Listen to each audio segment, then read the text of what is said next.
আসসালামু আলাইকুম প্রিয় শিক্ষার্থীরা, তোমাদেরকে স্বাগতম স্কুল অফ এক্সিলেন্সের লাইভ ক্লাসে। তোমাদের এইচএসসি পরীক্ষা চলছে এবং খুবই শীঘ্রই তোমাদের অর্থনীতি দ্বিতীয় পত্র পরীক্ষা হবে। অর্থনীতি প্রথম পত্র যে পরীক্ষাটা সেটা স্থগিত হয়ে গিয়েছে, তোমরা জানো, এবং সেটা অগাস্টে গিয়ে শুরু হবে। তো সেটার যে লাইভ ক্লাস সেটা আমরা ঠিক তখনই নিব যখন তোমাদের এইচএসসি পরীক্ষা অর্থনীতি পরীক্ষাটা হবে। এবং আজকে আমরা অর্থনীতি সেকেন্ড পেপার ক্লাস করব, এটাই তোমাদের সামনে এখন নেক্সট পরীক্ষা। তো এর উপর আমরা 50টা এমসিকিউ সলভ করব। এবং তোমরা জানো যে অর্থনীতি সেকেন্ড পেপারে তুলনামূলক একটু ম্যাথমেটিক্স কম, ফার্স্ট পেপারে ম্যাথমেটিক্স বেশি। এবং এগুলা খুবই তথ্যমূলক, এবং তথ্যমূলক বিষয়গুলোতে যেটা হয় যে আমাদের তথ্যগুলো ভুলে যাওয়ার প্রবণতা সব থেকে বেশি থাকে। আমরা বারবার পড়ি ভুলে যাই, পড়ি ভুলে যাই, কি লিখবো ভুলে যাই, কি লিখবো ভুলে যাই।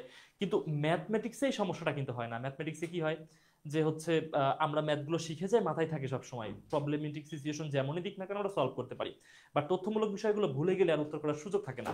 তো আমরা এখন এই ক্লাসের মাধ্যমে সেকেন্ড পেপারে যে ধরনের কোশ্চেন আসতে পারে, সেকেন্ড পেপারের জন্য যে ধরনের পড়া আমাদের রেডি রাখতে হবে, সেসব বিষয় নিয়ে ক্লাস করবো ইনশাল্লাহ। তোমরা আমাদের সাথে যারা যুক্ত আছো, আমি একটু দেখার চেষ্টা করি যারা আমাদের সাথে যুক্ত আছো তোমরা তোমাদের ফ্রেন্ডদেরকে মেনশন দিবে, সবার সাথে আমরা একসাথে ক্লাস করব। তোমাদের টাইম লাইনে আজকের ক্লাসটা শেয়ার দিতে পারো, এতে করে হচ্ছে তোমাদের বন্ধু বান্ধব অবশ্যই তোমাদের সাথে ফেসবুকে যুক্ত আছে, তারা আমাদের ক্লাসটা করতে পারবে।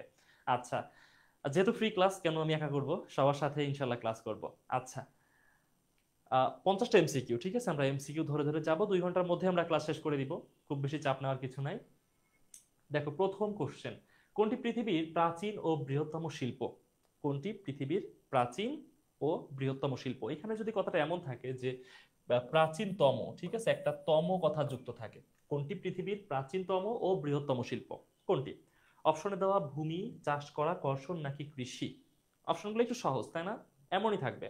এসএসসি পরীক্ষাতে অপশন এতটাও কঠিন থাকে না যে অ্যাডমিশনে যেমন আমাদের একটু পেইনে পড়ে যেতে হয় অপশন থেকে উত্তর বাছাই করার জন্য, এমন চাপে পড়তে হবে এসএসসি পরীক্ষাতে, এটা হবে না। এসএসসি পরীক্ষাতে কম্পারেটিভলি অপশনগুলো থেকে উত্তর বোঝা যাবে। হ্যাঁ, খুব বেশি কঠিন অপশন থাকবে না। তোমরা অবশ্যই কমেন্টের মাধ্যমে উত্তর করতে পারো, কোনটা সঠিক উত্তর আমাদেরকে কমেন্টের মাধ্যমে জানাতে পারো।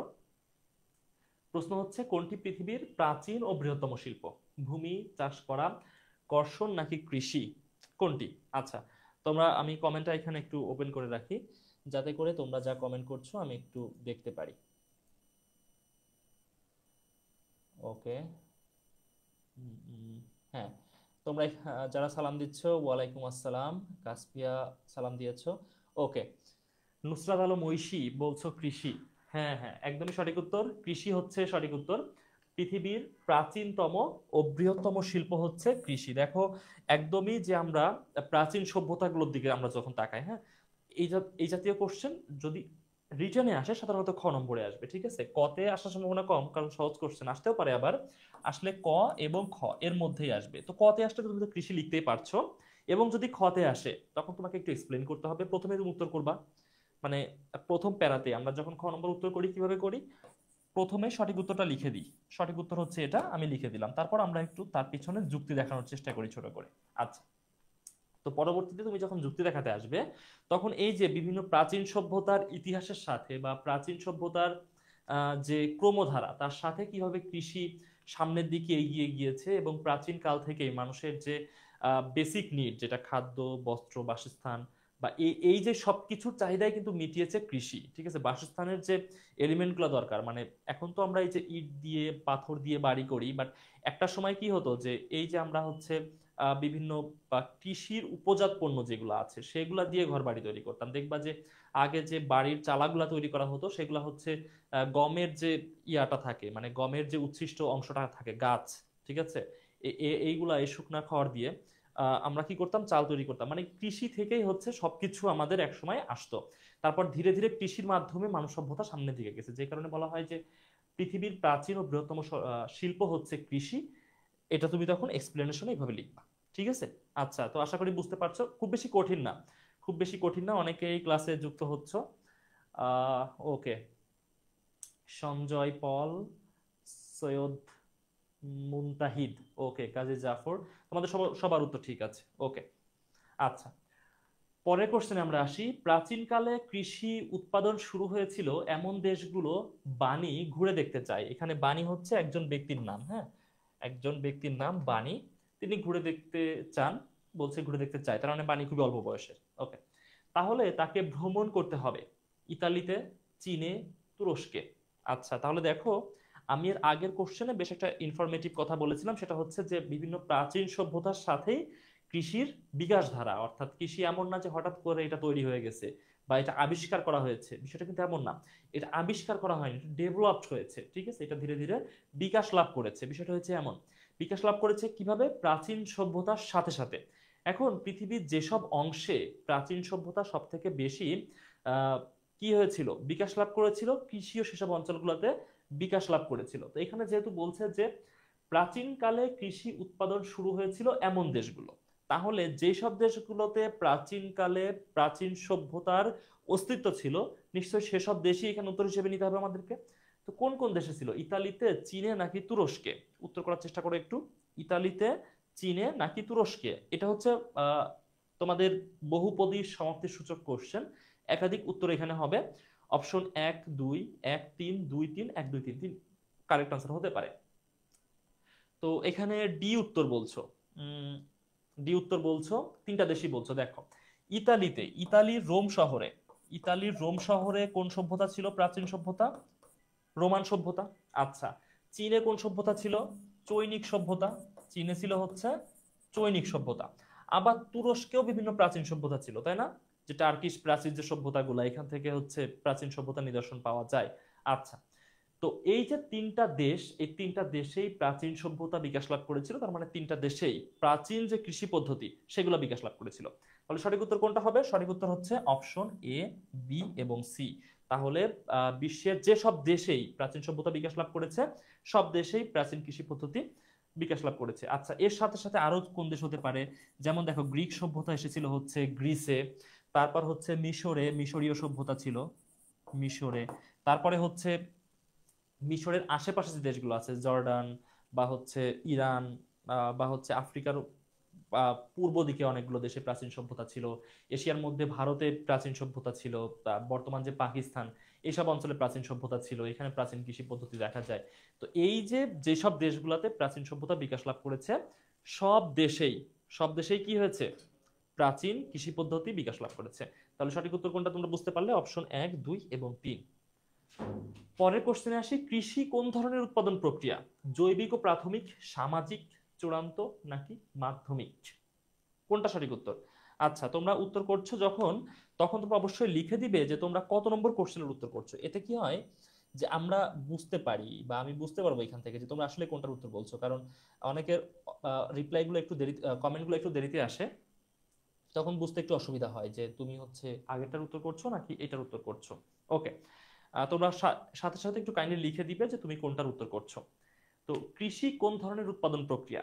জৈবিক ও প্রাথমিক, সামাজিক, চূড়ান্ত নাকি মাধ্যমিক? আচ্ছা, মাধ্যমিক বিষয়টা কি? মাধ্যমিক বিষয়টা হচ্ছে যে ধরো যে আমি তুলা পাচ্ছি, ঠিক আছে, প্রকৃতি থেকে কি পাচ্ছি? তুলা পাচ্ছি, তুলা থেকে সুতা তৈরি করা হচ্ছে, সেই সুতা থেকে কি তৈরি করা হচ্ছে? কাপড় তৈরি করা হচ্ছে, কাপড় থেকে কি তৈরি করা হচ্ছে? পোশাক তৈরি করা হচ্ছে, তাই না? আচ্ছা, এটা আশা করি তোমরা বুঝতে পারলা। তুলা থেকে সুতা, সুতা থেকে কাপড়, কাপড় থেকে পোশাক, এভাবে এটা যাচ্ছে। এখন দেখো এই যে প্রথমে যেটা আছে, এইটা হচ্ছে প্রাথমিক দ্রব্য বা প্রাথমিক পণ্য, প্রাথমিক দ্রব্য বা পণ্য, ঠিক আছে, আমি ধরলাম প্রাকৃতিক পণ্য।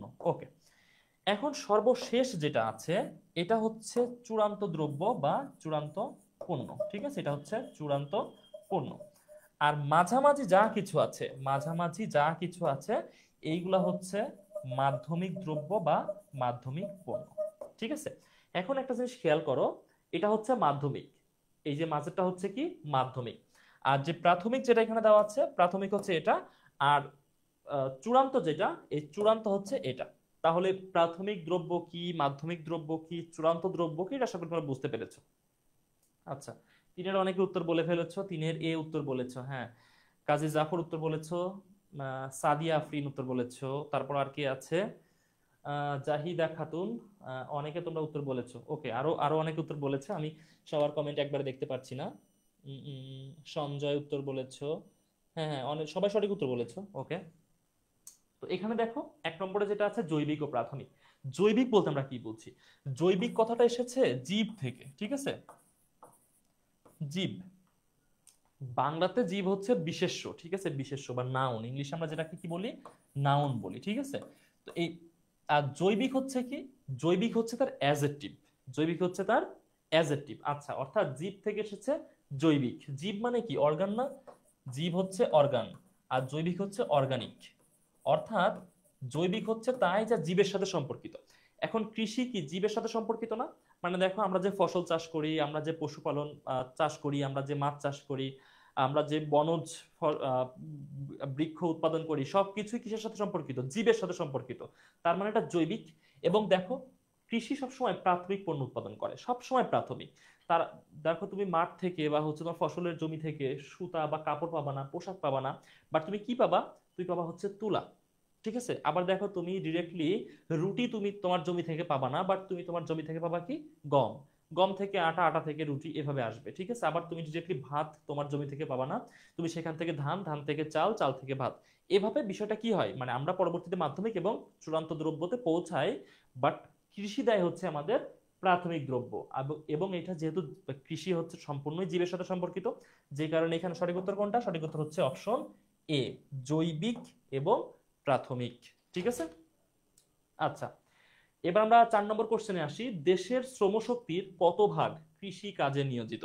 একদমই সহজ কোশ্চেন, দেখবে এটা বিভিন্ন সময় আসে, কিন্তু তথ্যগুলো একটু চেঞ্জ হয়, ওভার দ্য টাইম তথ্যগুলো চেঞ্জ হয়ে যায়। তো এইখানে সঠিক উত্তর কোনটা, দেশের শ্রমশক্তির কত ভাগ কৃষির সাথে নিয়োজিত? 45.50 ভাগ, 45.1 ভাগ, 47.10 ভাগ, নাকি 63 ভাগ? আচ্ছা দেখো, 1971 সালে যখন বাংলাদেশ স্বাধীনতা লাভ করে, 1971 সালে আমাদের দেশের 80% মানুষ কৃষির সাথে সম্পর্কিত ছিল, ডিরেক্টলি, ডিরেক্টলি কৃষির সাথে সম্পর্কিত ছিল, কৃষির সাথে সরাসরি, ঠিক আছে, সরাসরি সম্পর্কিত ছিল 80% মানুষ, 80, ঠিক আছে। কিন্তু এই রেট কি ধীরে ধীরে কমে এসেছে, অনেক কমে গেছে। এখন আর একদম 80% মানুষ সরাসরি কৃষির সাথে সম্পর্কিত না বা কৃষির উপর নির্ভরশীল না। এখন কত শতাংশ, এটা হচ্ছে একদমই লেটেস্ট যে ভাষণটা, সেটা অনুযায়ী সঠিক উত্তর হবে কোনটা? তোমাদের কাছে সঠিক উত্তর কোনটা মনে হয় এখানে? এটা হচ্ছে 4 নম্বর কোশ্চেন, 4-এর উত্তর বলছো এ। কে উত্তর করছো? আশরাফুল ইসলাম। হ্যাঁ, তোমার উত্তর একদমই ঠিক আছে।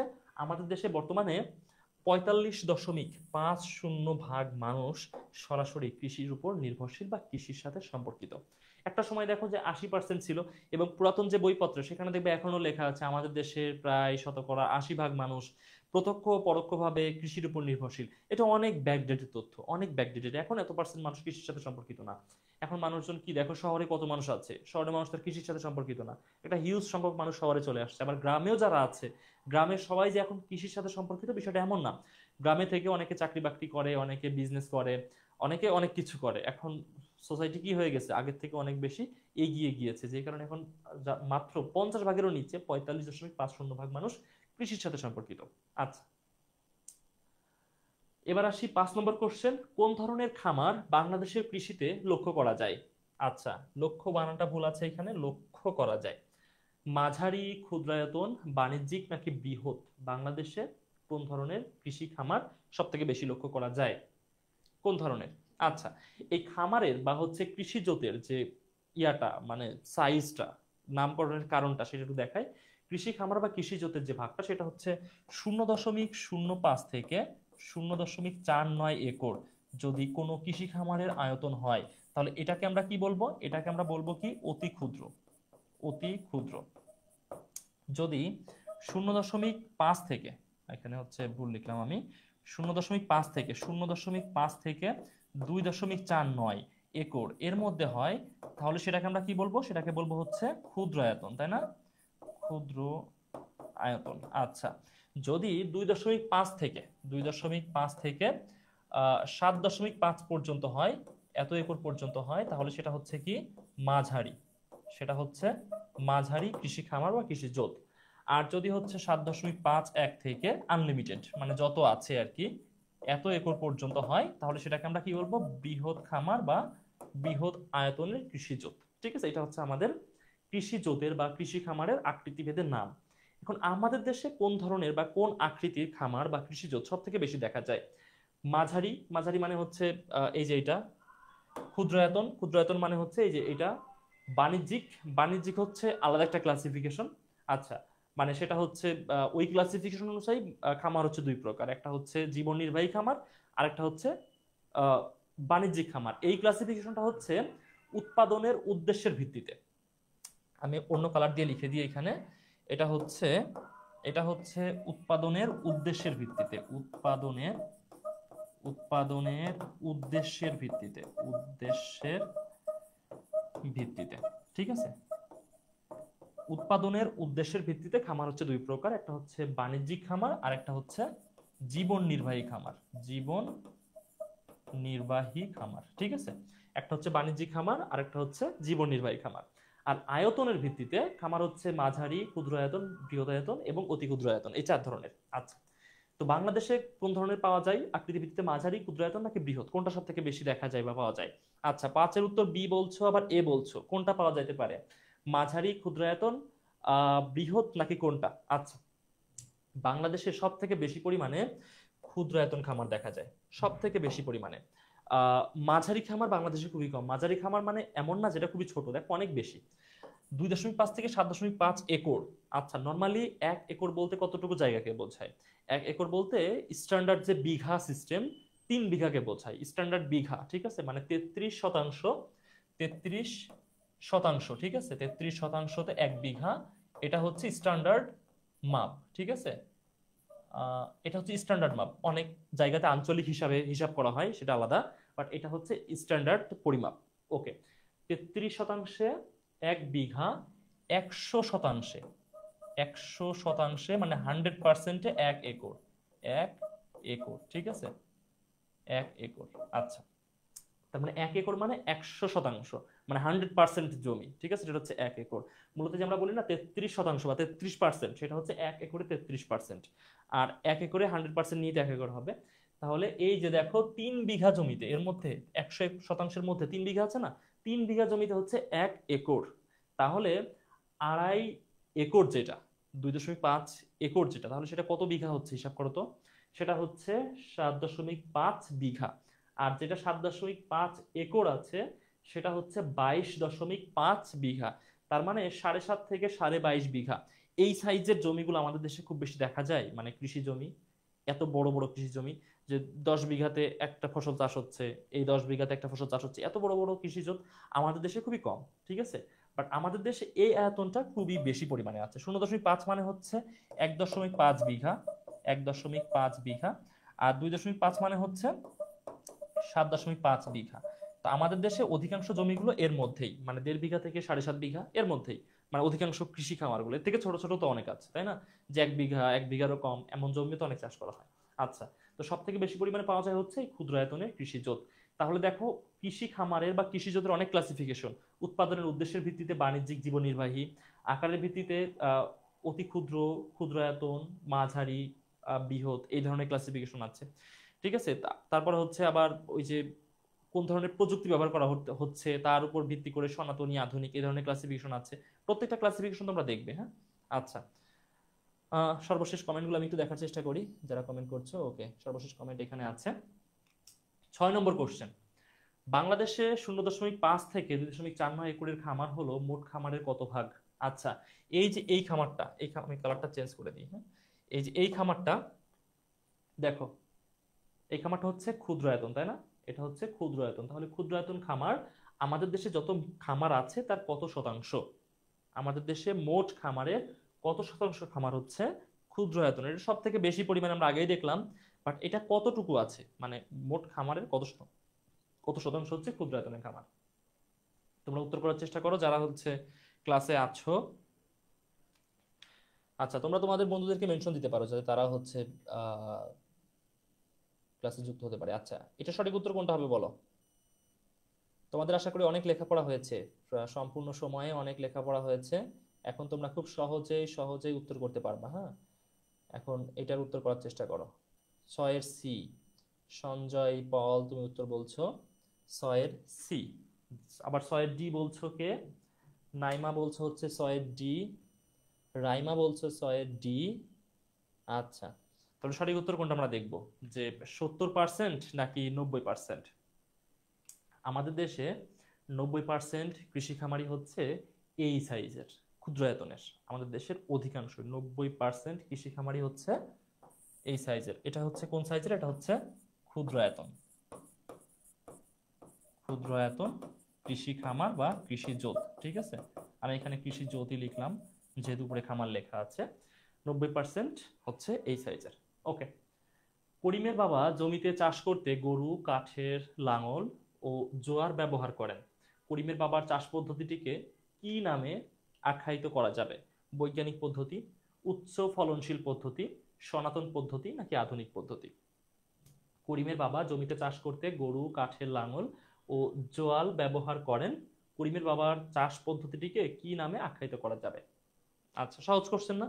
একদমই সহজ কোশ্চেন। এমন কোশ্চেন আসবে অর্থনীতি দ্বিতীয় পত্রে, মোটামুটি সহজ কোশ্চেন আসবে। এমসিকিউতে তোমরা আশা করি অনেক বেশি মার্ক পাবে। 7-এর সি বলছো সঞ্জয়। আচ্ছা, সনাতন পদ্ধতি। হ্যাঁ, সনাতন পদ্ধতি। সনাতন শব্দের অর্থ হচ্ছে, মানে এই যে আমরা হচ্ছে যে কথাটাকে বলি হচ্ছে হিন্দু, হিন্দু শব্দের প্রতিশব্দ হচ্ছে সনাতন। এখন এই যে ভারতীয় উপমহাদেশে আদিকাল থেকে কারা বসবাস করতো, এই যে বৌদ্ধ, হিন্দু, এরাই তো, তাই না? তো এই প্রাচীন শব্দের প্রতিশব্দ হিসেবে এখন সনাতন ব্যবহার করা হয়। ঠিক আছে, এর আরেকটা শব্দ হচ্ছে, প্রতিশব্দ হচ্ছে কি? প্রাচীন। যেহেতু প্রাচীনকালে এই অঞ্চলে সনাতন জনগোষ্ঠী বসবাস করত, তাহলে প্রাচীন পদ্ধতিকে কি বলা হয়? সনাতন পদ্ধতি। অনেকেই এটা বুঝতে পারে না সনাতন বলতে কি বোঝা হয়। আচ্ছা, আরো প্রতিশব্দ আছে সনাতনের। সনাতন হচ্ছে প্রচলিত।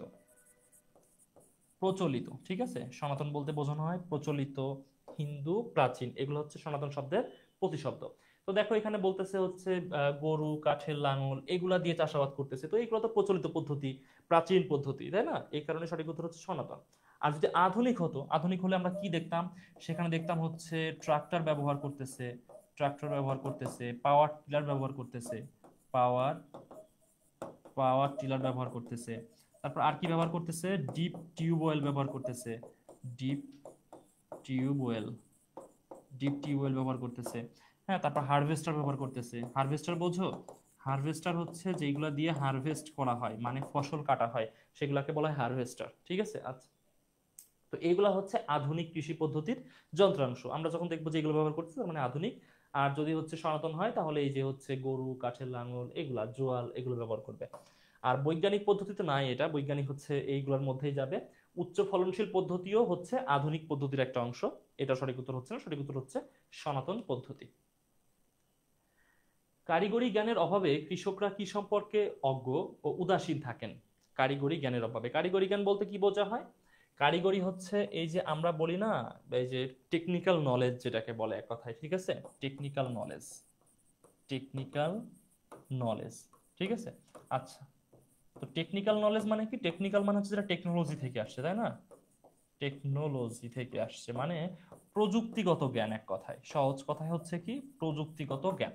অর্থাৎ কৃষকরা যখন প্রযুক্তি সম্পর্কে এনাফ ধারণা না রাখেন, তখন তারা হচ্ছে উম কোন সব বিষয়গুলো থেকে অজ্ঞ থাকেন বা উদাসীন থাকেন? আধুনিক কলা কৌশল, সনাতন চাষ পদ্ধতি, বাজার নাকি সরকারি প্রণোদনা, কোনগুলো থেকে? এটা হচ্ছে 8 নম্বর কোশ্চেন। 8-এর উত্তর তোমরা দেওয়ার চেষ্টা করো। হ্যাঁ, 8-এর উত্তর এ বলছো। সবুজ উত্তর করেছো, এ বলেছো। সঞ্জয় উত্তর করেছো, এ বলেছো। হ্যাঁ, আচ্ছা, ওকে। রাইমা উত্তর বলেছো এ। তাহলে সঠিক উত্তর হচ্ছে কি? আধুনিক কলা কৌশল। দেখো যে আহ, কেউ যদি, কোনো কৃষক যদি কারিগরি জ্ঞানের অভাবে থাকেন, তাহলে কোন সব বিষয়ে অজ্ঞ থাকবেন, উদাসীন থাকবেন? নিশ্চয়ই বাজার সম্পর্কে না, কারণ বাজার সম্পর্কে জানতে গেলে কারিগরি জ্ঞানের প্রয়োজন হয় না। ঠিক আছে, বাজার সম্পর্কে জানতে গেলে এমনিতে নর্মাল যে মানুষের চিন্তা ভাবনা, এগুলো থেকে ধারণা আনতে পারেন। সরকারি প্রণোদনা সম্পর্কে জানতে গেলেও কারিগরি জ্ঞানের দরকার হয় না, কারণ এগুলো জাস্ট একটু চোখান খোলা রাখতেই হয়। সনাতন চাষ পদ্ধতি তো নাই, কারণ সনাতন চাষ পদ্ধতিতে কারিগরি জ্ঞানের কোনো প্রয়োজন হয় না। আধুনিক কলা কৌশলে সাধারণত কারিগরি জ্ঞানের প্রয়োজন হয়। তাহলে সঠিক উত্তর কোনটা? আধুনিক কলা কৌশল। সঠিক উত্তর অপশন এ। বাংলাদেশের শিল্প খাত কয়টি উপখাতে বিভক্ত? 2টি, 4টি, 3টি নাকি 5টি? বাংলাদেশের শিল্প খাত কয়টি উপখাতে বিভক্ত? 9 নম্বর উত্তর করার চেষ্টা করো। সাদিয়া আফরিন একটু দেরিতে উত্তর করেছো, হয়তো বা নেটওয়ার্কের সমস্যা হচ্ছে। হ্যাঁ, পরেরটা আবার 8-এর উত্তর করে দিয়েছে। 9 নম্বর উত্তর করার চেষ্টা করো। বাংলাদেশের শিল্প খাত কয়টি উপখাতে বিভক্ত? মানে কৃষির আমরা বিভিন্ন উপখাত দেখেছি যে কোথাও বলা হয়েছে 4টা, কোথাও 5টা বলা হয়েছে, বাট শিল্প খাত কয়টি উপখাতে বিভক্ত? 9-এর বি বলছো 4টি। হ্যাঁ, আর হচ্ছে উত্তর করার চেষ্টা করো। হুম, আচ্ছা, আর কি উত্তর করছো না? সবুজ, সবুজ উত্তর করেছো নয়ের নাকি? না, উত্তর কেউ এখনো করনি। এবার উত্তর করেছো, হ্যাঁ, সাদিয়া এবং রাইমা, তোমরা দুজন উত্তর করেছো নয়ের বি বলছো। আচ্ছা দেখো, শিল্প খাতের হচ্ছে যে ক্লাসিফিকেশন, একটা হচ্ছে ভোগ্য পণ্য উৎপাদন করে, একটা হচ্ছে ম্যানুফ্যাকচারিং খাত, একটা হচ্ছে মূলধনী দ্রব্য উৎপাদন করে, আর একটা হচ্ছে কি, আর একটা হচ্ছে যারা সাধারণত আহ, বৈদেশিক মানে রপ্তানিমুখী শিল্প যে শিল্পগুলো আছে সেসব পণ্য উৎপাদন করে। এই চারটা ক্লাসিফিকেশনের উপর ভিত্তি করে আমাদের যে শিল্প খাত, শিল্প খাতকে চারটা শ্রেণীতে বিভক্ত করা হয়েছে। দেখো কোশ্চেনগুলো একদমই ইনফরমেটিভ এবং সহজ, খুব বেশি কঠিন না। অর্থনীতি দ্বিতীয় পত্র ঠিক এমনই সহজ, এবং সহজ বিষয়গুলোতে কি হয়, সহজ বিষয়গুলোতে একটু বেশি মার্ক তোলার সুযোগ থাকে। অনেকে আছে অর্থনীতি ফার্স্ট পেপারে পরীক্ষাটা একটু খারাপ দেয়, বা হচ্ছে ঠিক মানে সেকেন্ড পেপারের মধ্যে এতটা মার্ক পায় না, তাদের জন্য সেকেন্ড পেপার একটা ব্যাকআপ, বুঝছো? যে তুমি ফার্স্ট পেপারে এমসিকিউ একটু খারাপ করে ফেললা, এখান থেকে এমসিকিউতে বেশি মার্ক তুলে নিলা, ওইখানকার রিটার্ন একটু খারাপ করলা, এখানে রিটার্ন একটু ভালো মার্ক তুলে নিলা, এইসব বিষয়গুলো একটু খেয়াল রাখতে হবে। আচ্ছা, 10 নম্বরে বলছে কোন শিল্পে মূল্য সংযোজন কম হলেও কর্মসংস্থান বেশি? কোন শিল্পে মূল্য সংযোজন কম হলেও কর্মসংস্থান বেশি? মাঝারি, ক্ষুদ্র, ফার্ম নাকি কুটির শিল্প? কোন শিল্পে মূল্য সংযোজন কম হলেও মানে কি? মানে যেখানে ইনভেস্টমেন্ট খুবই কম, ঠিক আছে, এটা হচ্ছে ইনভেস্টমেন্টকে বোঝাচ্ছে। ইনভেস্টমেন্ট কম, ইনভেস্টমেন্ট কম কিন্তু কর্মসংস্থান বেশি, মানে এমপ্লয়মেন্ট বেশি। এমপ্লয়মেন্ট, এমপ্লয়মেন্ট হচ্ছে বেশি, ঠিক আছে। কোন শিল্পে মূল্য সংযোজন কম হলেও কর্মসংস্থান বেশি? মাঝারি, ক্ষুদ্র, ফার্ম নাকি কুটির? আচ্ছা, ডি বলছো 10-এর উত্তর। ওকে, দেখো মাঝারি শিল্পে বা ক্ষুদ্র শিল্পে বেশ মূলধন ইনভেস্ট করতে হয়, তোমরা জানো এটা, বেশ অনেকটাই মূলধন ইনভেস্ট করতে হয়। বইতে দেখবা যে একাধিক ভাবে ক্যাটাগরাইজ করা আছে যে কোন শিল্পে কতটুকু হচ্ছে মূলধন ইনভেস্ট করতে হয়, কিন্তু কুটির শিল্পে সেভাবে মূলধন খুবই কম লাগে। সাধারণত কনভেনশনাল বা প্রচলিত যে দ্রব্য বা পণ্য আছে, যেমন বাঁশ, বেত, এগুলা ব্যবহার করে সাধারণত এই শিল্পগুলা গড়ে ওঠে। কিন্তু এখানে সব ধরনের মানুষের কর্মসংস্থান হয়, এখানে লেখাপড়া জানার দরকার হয় না, এখানে হচ্ছে খুব বেশি দক্ষ হতে হয় না, যে কেউ এই ধরনের কাজগুলো করতে পারে, যে কারণে এখানে কর্মসংস্থান বেশি কিন্তু কি কম, ইনভেস্টমেন্ট খুবই কম। তাহলে সঠিক উত্তর হচ্ছে ক্ষুদ্র ও কুটির শিল্প, ঠিক আছে, মূলত শুধু কুটির শিল্পকে আলাদা করা হয়েছে যেহেতু। সঠিক উত্তর হচ্ছে কুটির শিল্প। মালিকানার ভিত্তিতে বাংলাদেশের শিল্পকে কয় ভাগে ভাগ করা যায়? 2 ভাগে, 4 ভাগে, 3 ভাগে নাকি 5 ভাগে? মালিকানার ভিত্তিতে বাংলাদেশের শিল্পকে কয় ভাগে ভাগ করা যায়, কে বলতে পারবা?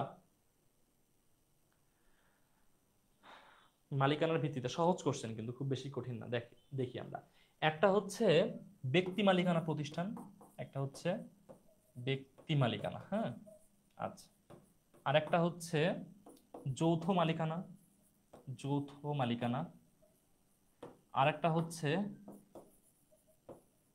সমবায় মালিকানা। তাহলে কয়টা শ্রেণী হলো? একটা, দুইটা, তিনটা। তাহলে বাংলাদেশে মালিকানার ভিত্তিতে শিল্পকে 3 ভাগে ভাগ করা হয়েছে, একটা ব্যক্তি মালিকানার, একটা হচ্ছে যৌথ মালিকানার, একটা হচ্ছে সমবায় মালিকানার। সঠিক উত্তর হচ্ছে কোনটা? সঠিক উত্তর হচ্ছে 3 ভাগে, ঠিক আছে। আচ্ছা, হ্যাঁ, 11 নম্বরে সি কারেক্ট আনসার। কোন আমলে এদেশে কোনো বৃহৎ শিল্প গড়ে ওঠেনি? মুসলিম আমলে, ব্রিটিশ আমলে, পাকিস্তান আমলে নাকি নবাব আমলে? কোন অঞ্চলে এদেশে কোনো বৃহৎ শিল্প গড়ে ওঠেনি? কোন আমলে এদেশে কোনো বৃহৎ শিল্প গড়ে ওঠেনি? উত্তর করার চেষ্টা করো, এটা খুব সহজ কোশ্চেন, কঠিন কিছু না। দেখো, মুসলিম আমলে ওই সময় তো হচ্ছে এমন আধুনিক শিল্পের ধারণা ছিল না, তখন হচ্ছে শিল্পগুলো ছিলই হচ্ছে ছোট ছোট শিল্প।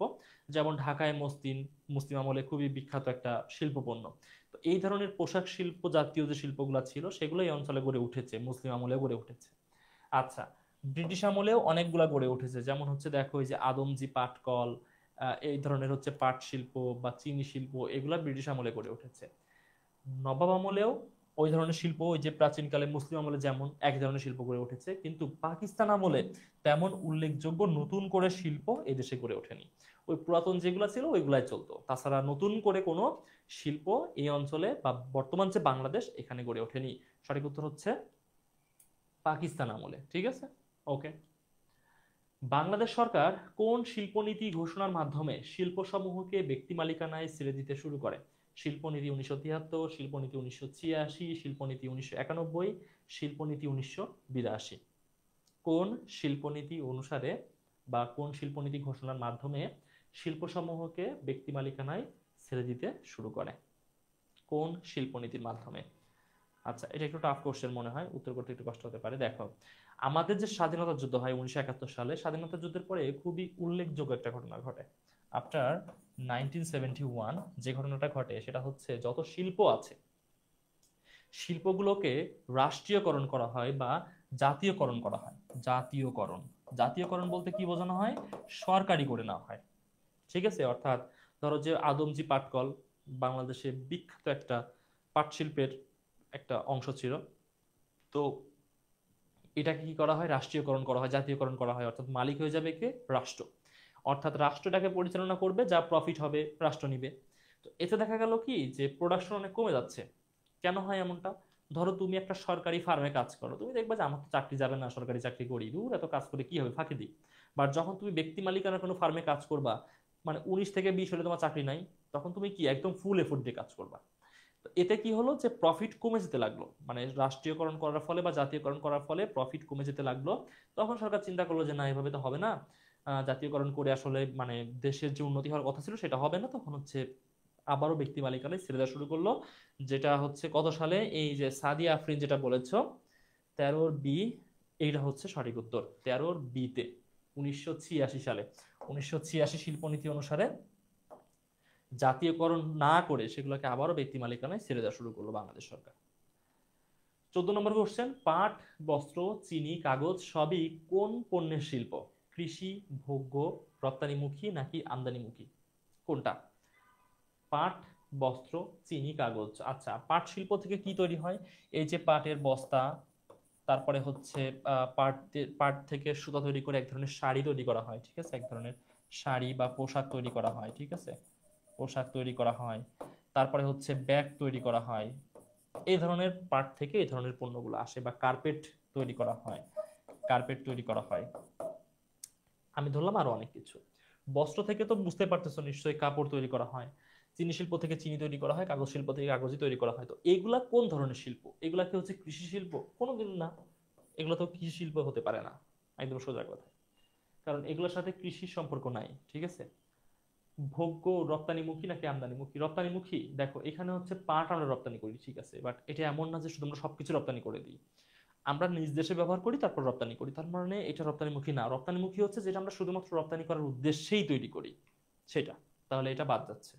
আমদানিমুখী না, এগুলো তো আমরা আমদানি করতেছি না, এগুলো তো আমাদের দেশে তৈরি হচ্ছে, তাহলে আমদানিমুখী বাদ। এগুলো হচ্ছে ভোগ্য পণ্য, অর্থাৎ যেগুলা, যে ধরনের পণ্য মানুষের ভোগ করার জন্য উৎপাদন করা হয় সেগুলোকে বলা হয় ভোগ্য পণ্য। যেমন দেখো, এই যে পাটের বস্তা, শাড়ি বা অন্যান্য পোশাক, ব্যাগ, কার্পেট, চিনি, কাগজ, যা কিছু আছে সবকিছু কি মানুষের ভোগ করার জন্য উৎপাদন করা হচ্ছে না?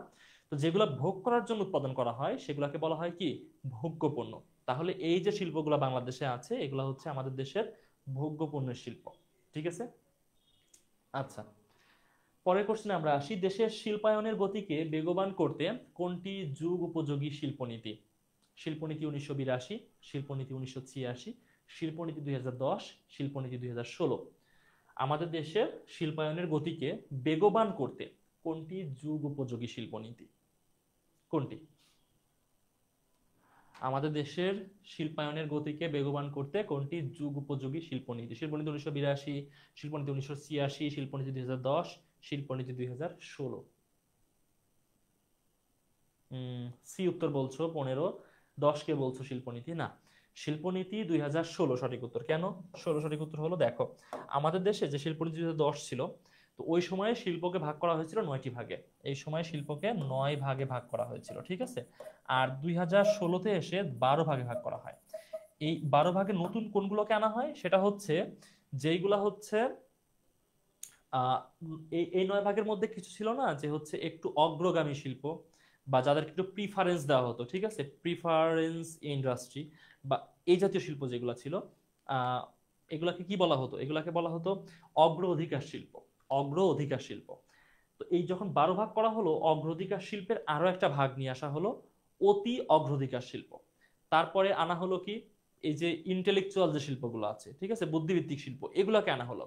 অর্থাৎ এটা ধারণা করা হয় যে একটা সময় আসবে যে যখন সারা বিশ্বের সেই সব দেশগুলাই শিল্পে বা ইন্ডাস্ট্রিতে লিডিং পজিশনে থাকবে, যারা কিনা এই যে টেকনোলজি বা এই জাতীয় যে শিল্পগুলো আছে এগুলাতে, বা মানুষের যে ইন্টেলিজেন্স এই ধরনের বুদ্ধি ইয়াতে ইন্ডাস্ট্রিতে যারা ভালো করবে, তারাই সারা বিশ্বকে লিড দিবে। আচ্ছা, এখানে হচ্ছে আমি টেকনিক্যাল ইস্যু হয়েছে, সেটা একটু দেখার চেষ্টা করি।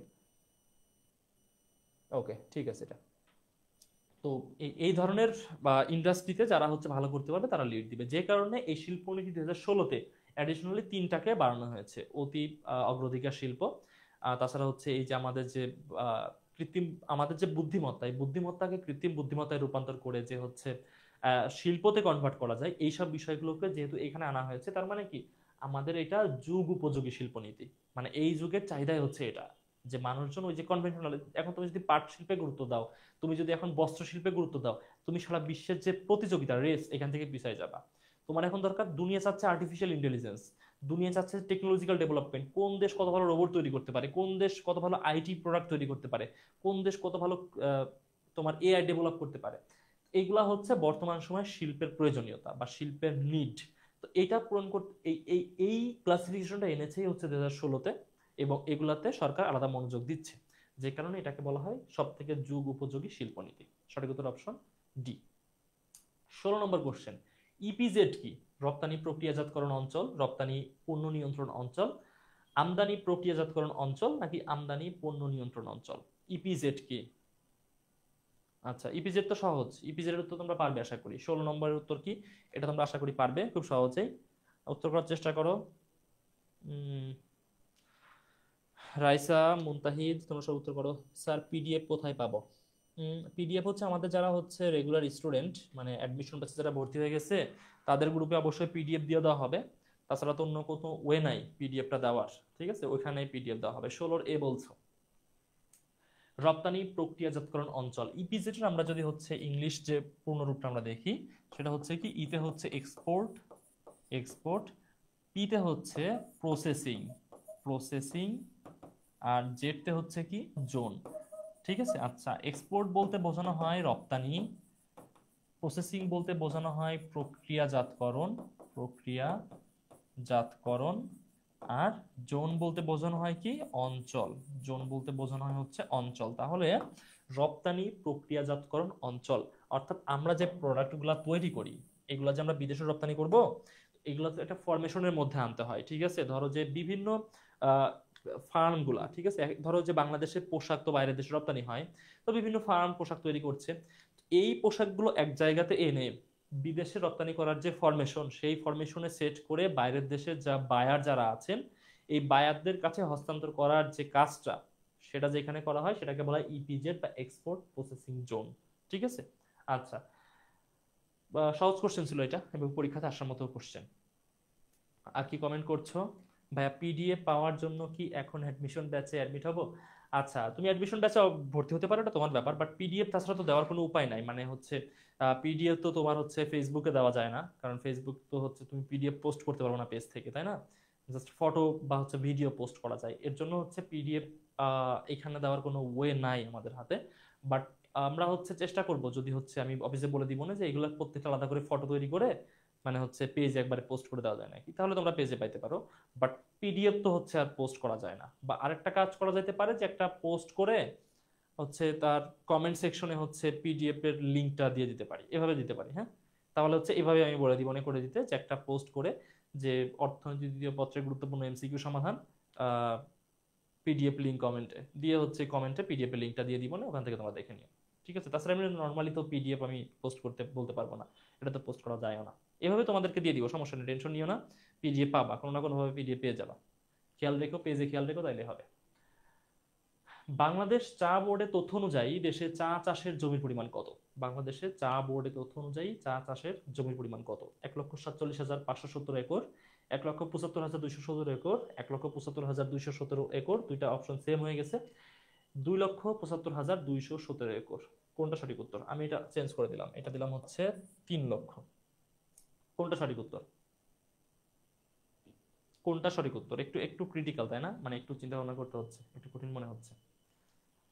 আচ্ছা, বাংলাদেশের চা বোর্ডের তথ্য অনুযায়ী দেশে চা চাষের জমির পরিমাণ কত? 1,47,517 একর, 1,75,217 একর, 3,75,217 একর, 2,75,217 একর। কোনটা সঠিক উত্তর? একটু কঠিন তাই না? উত্তর করা একটু কঠিন, এটা তথ্যমূলক, মনে রাখতে হবে। সঠিক উত্তর হচ্ছে 2,75,217 একর। তথ্যমূলক, মনে রাখতে হবে, অন্য কোনো ওয়ে নাই, মানে এটা এক্সপ্লেন করে বোঝার কোনো ওয়ে নাই। এটা হচ্ছে একদমই মুখস্থ জ্ঞানের উপর নির্ভরশীল, মানে মুখস্থ জ্ঞানের উপর ডিপেন্ডেন্ট এমন একটা বিষয়। উত্তর বি বলছে 17 না, সঠিক উত্তর উত্তর বি না, সঠিক উত্তর হচ্ছে অপশন ডি। স্বাধীনতার পর বাংলাদেশে সর্বপ্রথম কোন সালে আদমশুমারি পরিচালিত হয়েছিল? 1972, 1974, 1973 নাকি 1975? স্বাধীনতার পর কোন সালে বাংলাদেশে সর্বপ্রথম আদমশুমারি পরিচালিত হয়েছিল? এটার উত্তর তোমরা পারবে আশা করি। এটা সঠিক উত্তর অন্তত তোমরা বলো। সহজ উত্তর, সহজ কোশ্চেন। কোনটা? এটা তোমাদের পারা উচিত, এটা কঠিন প্রশ্ন না। আচ্ছা, 18 ডি বলছো। ঠিক আছে, সঠিক উত্তর বলে দিয়েছো। হ্যাঁ, সঠিক উত্তর হচ্ছে 1974 সালে। আমাদের দেশে প্রথম যে আদমশুমারি হয় সেটা 1974 সালে, তারপরে হয় 1981, তারপরে প্রত্যেক 10 বছর পর পর 91, 2001, 2011, 2021, এটা 22 হয়েছে, করোনার জন্য 1 বছর পিছিয়ে গেছিল। এভাবে সিরিয়ালি গেছে। আর প্রথমবার একটু ডিস্টেন্স কম ছিল, 7 বছর পরে আবার আদমশুমারি করা হয়েছে। তাছাড়া প্রত্যেকবার 10 বছর 10 বছর করে গেছে। প্রথম আদমশুমারি হচ্ছে 1974 সালে, দ্বিতীয় হচ্ছে 1981, তারপর তৃতীয় 91, চতুর্থ 1, পঞ্চম 11, ষষ্ঠ হচ্ছে 2021, 22 যেটা হলো সেটা। ওকে। ভূমি ও জনসংখ্যার অনুপাতকে কি বলে? শিক্ষার হার, জনসংখ্যার হার, জনসংখ্যার তত্ত্ব, জনসংখ্যার ঘনত্ব। ভূমি ও জনসংখ্যার অনুপাতকে কি বলে? ভূমি ও জনসংখ্যার অনুপাতকে শিক্ষার হার, জনসংখ্যার হার, জনসংখ্যার তত্ত্ব নাকি জনসংখ্যার ঘনত্ব কি বলে? আচ্ছা, কি উত্তর বলছো? উত্তর বলছো হচ্ছে 18 ঘ। 18 তো চলে গেছে, 19-এর উত্তর বলো এবার। 19 উত্তর বলো। দেখো, বলছে ভূমি ও জনসংখ্যার অনুপাত। ভূমি বলতে আমরা কি বুঝি? ভূমির যে আয়তন সেটা, তাই না? ভূমির আয়তন, ভূমির আয়তন, ঠিক আছে, বা কোনো দেশের বা কোনো জায়গার আয়তন ডিভাইডেড বাই কি? জনসংখ্যা। আচ্ছা সরি, আমি হচ্ছে ভুল লিখলাম। উপরে হচ্ছে যাবে হচ্ছে আমাদের জনসংখ্যা, জনসংখ্যা ডিভাইডেড বাই হচ্ছে ভূমির আয়তন, ভূমির আয়তন, ঠিক আছে। আচ্ছা, এটা দিয়ে কি বোঝানো হয়, মানে এই সূত্রটা আসলে কিসের? এই সূত্রটা কিসের? 19 ডি বলছে জনসংখ্যার ঘনত্ব। হ্যাঁ, এটা হচ্ছে জনসংখ্যার, এটা হচ্ছে জনসংখ্যার ঘনত্বের সূত্র। যে একটা দেশের হচ্ছে যতজন জনসংখ্যা আছে, সেটা যদি সেই দেশের ভূমির পরিমাণ দিয়ে ভাগ করা হয়, তাহলে প্রতি একক যে ভূমির ইয়াটা আছে, আয়তনটা আছে, তার মধ্যে কতজন জনসংখ্যা বসবাস করে সেটা আমরা পাবো, এবং সেই সংখ্যক জনসংখ্যাকে বলা হয় সেই দেশের জনসংখ্যার ঘনত্ব। যেমন দেখো হচ্ছে বাংলাদেশের জনসংখ্যা প্রায় 18 কোটি। তো 18 কোটি জনসংখ্যাকে যদি আমরা 1,47,570 দিয়ে ভাগ করি, তাহলে আমরা প্রত্যেক 1 বর্গ কিলোমিটারে কতজন মানুষ বসবাস করে সেটা আমরা পেয়ে যাব। ঠিক আছে, তাহলে এটা সঠিক উত্তর হচ্ছে জনসংখ্যা ঘনত্ব, option D correct answer. Fine. 20 নম্বর কোশ্চেন। ক দেশের আয়তন 2 লক্ষ বর্গ কিলোমিটার এবং জনসংখ্যার ঘনত্ব প্রতি বর্গ কিলোমিটারে 800 জন। ক দেশটির জনসংখ্যা কত? তাহলে দেখো, এখানে হচ্ছে 2 লক্ষ, 2 লক্ষ গুণ 800, 2 লক্ষ গুণ 800, তাহলে কত হচ্ছে? 1600 লক্ষ। তো 1600 লক্ষ মানে কত কোটি? 16 কোটি। তাহলে এই দেশের জনসংখ্যা হচ্ছে 16 কোটি। সহজ হিসাব, তাই না? মানে তোমাকে 2 লক্ষ গুণ 800 এত গুণ করার দরকার নাই। 2 গুণ 800, 1600। এখানে যেহেতু হচ্ছে লক্ষ আছে, তার মানে 1600 লক্ষ। 100 লক্ষে 1 কোটি, 1600 লক্ষে 16 কোটি। শেষ। হিসাবটা সহজে করে নিতে পারি আমরা, তাই না? তাহলে সঠিক উত্তর হচ্ছে কি? 16 কোটি। এই দেশের জনসংখ্যা হচ্ছে 16 কোটি। অর্থাৎ যখন আমরা হচ্ছে আয়তন পাবো, জনসংখ্যার ঘনত্ব পাবো, সেই দুটো দিয়ে গুণ করলে আমরা সেই দেশের মোট জনসংখ্যা পেয়ে যাব। 21 নম্বর কোশ্চেন। আধুনিক পদ্ধতিতে 1665 সালে সর্বপ্রথম কোন দেশে আদমশুমারি পরিচালিত হয়? মানে 1665 সালে সর্বপ্রথম হচ্ছে আদমশুমারি পরিচালিত হয়, সেটা হচ্ছে কোন দেশে? 21 নম্বর কোশ্চেনের উত্তর করার চেষ্টা করো। এটা একটু টাফ, মানে একটু চিন্তা ভাবনা করে উত্তর করতে হবে, সহজ না। 16 কোটি বলছো, মানে আগেরটার উত্তর করছো, এখনো এখনো আগেরটার উত্তর করছো, এটার উত্তর করার চেষ্টা করো। যে আধুনিক পদ্ধতিতে 1665 সালে সর্বপ্রথম আদমশুমারি হয়। 1665 তারিখটা অবশ্যই গুরুত্বপূর্ণ, ইনফরমেটিভ, পরীক্ষাতে আসার মতো।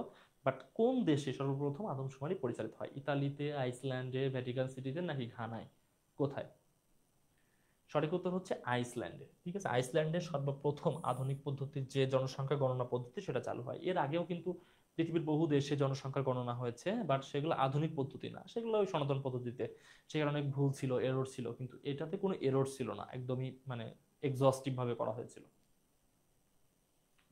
22 নম্বর কোশ্চেন, বাংলাদেশের জনসংখ্যার নীতিতে কোনটিকে উৎসাহিত করা হয়? বাংলাদেশের জনসংখ্যার নীতিতে, আচ্ছা দেখো, জনসংখ্যার নীতি বলতে কি বোঝানো হয়? জনসংখ্যার নীতি বলতে কি বোঝানো হয় যে একটা দেশে জনসংখ্যাকে কিভাবে হচ্ছে জনশক্তিতে রূপান্তর করা হবে, বা সেই দেশের জনসংখ্যাকে কিভাবে কর্মসংস্থান ব্যবস্থা করা হবে, বা এই জাতীয় বিষয়গুলোকে কি বলা হয়? জনসংখ্যার নীতি। তো এখন বাংলাদেশের জনসংখ্যার নীতিতে কোনটিকে উৎসাহিত করা হয়? সেই দেশের জনসংখ্যার প্রোডাক্টিভিটি বাড়ানোর জন্য, মানে বাংলাদেশের, বা জনসংখ্যার আয় বৃদ্ধি করার জন্য, তাদের উন্নত জীবন মান নিশ্চিত করার জন্য কোনটাকে উৎসাহিত করা হয়? বহির্গমন মানে নিজ দেশ ছেড়ে অন্য দেশে চলে যাওয়া, ঠিক আছে, বিদেশ চলে যাওয়া। বহির্গমন মানে সহজ কথা হচ্ছে বিদেশ চলে যাওয়া, একদম সোজা বাংলায় বলতে গেলে। বহিরাগমন বিদেশ থেকে আসা, বিদেশ থেকে আসা। দেশান্তর, দেশান্তর হচ্ছে বিদেশ থেকে যাওয়া হতে পারে, আসাও হতে পারে। স্থানান্তর মানে নিজ দেশের মধ্যেই যাওয়া আসা করা, নিজ দেশের মধ্যে স্থানান্তর, ঠিক আছে, নিজ দেশের মধ্যে স্থানান্তর, এটা হচ্ছে স্থানান্তর বলতে যা বোঝানো হয়। আর দেশান্তর হচ্ছে এই দুইটা, ঠিক আছে, এ প্লাস বি, এই দুইটাই এর মধ্যে ইনক্লুড করে। তাহলে বাংলাদেশের হচ্ছে যে জনসংখ্যার নীতি, তার মধ্যে কোনটাতে সব থেকে বেশি উৎসাহিত করা হয়?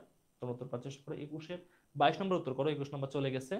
22-এর উত্তর হচ্ছে বিদেশে চলে যাওয়া, বহির্গমনকে আমাদের দেশে উৎসাহিত করা হয়। মানে আমাদের দেশের জনসংখ্যা তো অনেক বেশি, জনসংখ্যা চাপ বেশি, তো এর জন্য উৎসাহিত করা হয় যে তোমরা ভাই বাইরের দেশে যাও, কর্মসংস্থানে মনোযোগ দাও। যেমন একটা স্লোগান আছে না, যে জন্ম হোক যতদাতা, কর্ম হোক বিশ্বময়। মানে জন্ম তোমার বাংলাদেশে হোক বা যেখানেই হোক, সারা বিশ্বে তুমি যাতে হচ্ছে চাকরি বাকরি করতে পারো, সারা বিশ্বে যাতে তুমি হচ্ছে নিজের কর্মসংস্থান বৃদ্ধি করতে পারো, এটা যাতে নিশ্চিত হয়, এটাই আমাদের দেশে কি করা হয়? উৎসাহিত করা হয়। তো আমাদের দেশে হচ্ছে বহির্গমনকে উৎসাহিত করা হয়, কারণ আমাদের দেশে চাকরি দেওয়ার সুযোগ নাই। সব দেশের, দেশ অনেক ছোট, জায়গা অনেক কম, কর্মসংস্থান কম, কিন্তু জনসংখ্যা অনেক বেশি। কোন দেশে জনসংখ্যা পরিমাপে কয়টি পদ্ধতি ব্যবহার করা হয়? 2টি, 3টি, 6টি, নাকি 4টি? কোন দেশে জনসংখ্যা পরিমাপে কয়টি পদ্ধতি ব্যবহার করা হয়? আচ্ছা, প্রথম যে পদ্ধতি সেটা হচ্ছে জনশুমারি, মানে 1 নম্বর পদ্ধতি হচ্ছে আদমশুমারি, জনশুমারি না। আমাদের দেশে সর্বশেষ যে আদমশুমারিটা হলো সেটাকে জনশুমারি বলা হয়েছে, কিন্তু এটার মূল কথা হচ্ছে আদমশুমারি, ঠিক আছে, মূল কথা হচ্ছে আদমশুমারি। আচ্ছা, 1 নম্বর হচ্ছে আদমশুমারি। 2 নম্বর হচ্ছে স্যাম্পল সার্ভে, যেটাকে বলা হয়, ঠিক আছে, মানে স্যাম্পল শব্দের অর্থ কি? স্যাম্পল শব্দের অর্থ কি বলা যায়? স্যাম্পল হচ্ছে আমরা যেটাকে বলি হচ্ছে স্যাম্পল শব্দের বাংলা কি? স্যাম্পল সার্ভে বলা হয় এটাকে, ঠিক আছে, আমি ইংলিশে লিখে দিই, স্যাম্পল সার্ভে। সার্ভে শব্দের অর্থ জরিপ, ঠিক আছে। আহ, আচ্ছা, স্যাম্পল বলতে হচ্ছে অনুমিত বলা যায়, ঠিক আছে। স্যাম্পল বলতে যে আমরা বলি না, যে এই যে অনেক, তুমি ধরো যে ইয়া করছো, মানে হচ্ছে আহ, তুমি অনেক কিছু লিখছো, ঠিক আছে, তো একটা আমার দেখাইলা যে স্যার এটা দেখেন তো লেখাটা কেমন হয়েছে, এটা স্যাম্পল, ঠিক আছে। তো এটাকে বলা হয় কি? Sample survey. আচ্ছা, আর 3 নম্বর যেটা আছে সেটা হচ্ছে তোমার registration survey. Registration survey, registration survey, registration সার্ভেটা কেমন? রেজিস্ট্রেশন সার্ভে হচ্ছে যে ধরো আমাদের দেশে কতজন মানুষের জন্ম নিবন্ধন বা এনআইডি আছে, এটার বেসিসে আমরা কি করতে পারি? সার্ভে করতে পারি যে আমাদের দেশে আসলে কতজন মানুষ আছে। তো ধরো যে আমাদের দেশে হচ্ছে আমরা হিসাব করলাম এতজন যে এতজনের এনআইডি আছে, এতজনের বার্থ সার্টিফিকেট আছে, তার মধ্যে আবার এতজন মানুষের দুইটাই আছে, যে তারা আগে এনআইডি করে ফেলছিল, এখন হচ্ছে বার্থ সার্টিফিকেট করে ফেলছিল, এখন এনআইডি আছে, ওইগুলোকে মার্চ করে একজন ধরা হবে, এবং বাকিদেরকেও একজন একজন করে ধরা হবে। তখন আমরা এই দেশের জনসংখ্যা কত সেটা পেয়ে যাব। কিছু মিথ যাবে যে অনেকে আছে এই নিবন্ধনের বাইরে, সবার নিবন্ধন তো করা সম্ভব হয় না, ওই যে অনেকে বস্তিতে বা এখানে সেখানে থাকে, সবার সম্ভব হয় না। তো হচ্ছে সেই ক্ষেত্রে কিছু এরর থাকে, এটা সব ক্ষেত্রেই হবে, স্যাম্পল সার্ভে করলেও হবে, রেজিস্ট্রেশন সার্ভে করলেও হবে, আদমশুমারি করলেও হবে। তো হচ্ছে আদমশুমারি ইংলিশ হচ্ছে সেন্সাস, ঠিক আছে, census, CENSUS, census, sample survey, registration survey, তিনটার মাধ্যমে কি করা হয়? কোনো দেশের জনসংখ্যা পরিমাপ করা যায়। তাহলে সঠিক উত্তর হচ্ছে option C, sorry option B. তিনটি, হ্যাঁ, তিনটি পদ্ধতিতে একটা দেশের জনসংখ্যা পরিমাপ করা যায়। আচ্ছা, হ্যাঁ, নমুনা জরিপ, ইয়েস, এটা হচ্ছে এক্সাক্ট বাংলা, বাংলাটা মনে এসেছিল না আমার। স্যাম্পল সার্ভে বাংলা হচ্ছে নমুনা জরিপ, স্যাম্পল শব্দের অর্থ হচ্ছে নমুনা, নমুনা জরিপ। আর রেজিস্ট্রেশন সার্ভে তো বুঝতেই পারতেছো, রেজিস্ট্রেশন মানে কি, নিবন্ধন, নিবন্ধন জরিপ, ঠিক আছে। সার্ভে মানে জরিপ, এটা তো সহজ কথা। তবে আশা আশা করি এখন বুঝতে পারছো এটা। এই তিনটা পদ্ধতি ব্যবহার করে সাধারণত কোনো দেশের জনসংখ্যা পরিমাপ করা যায়।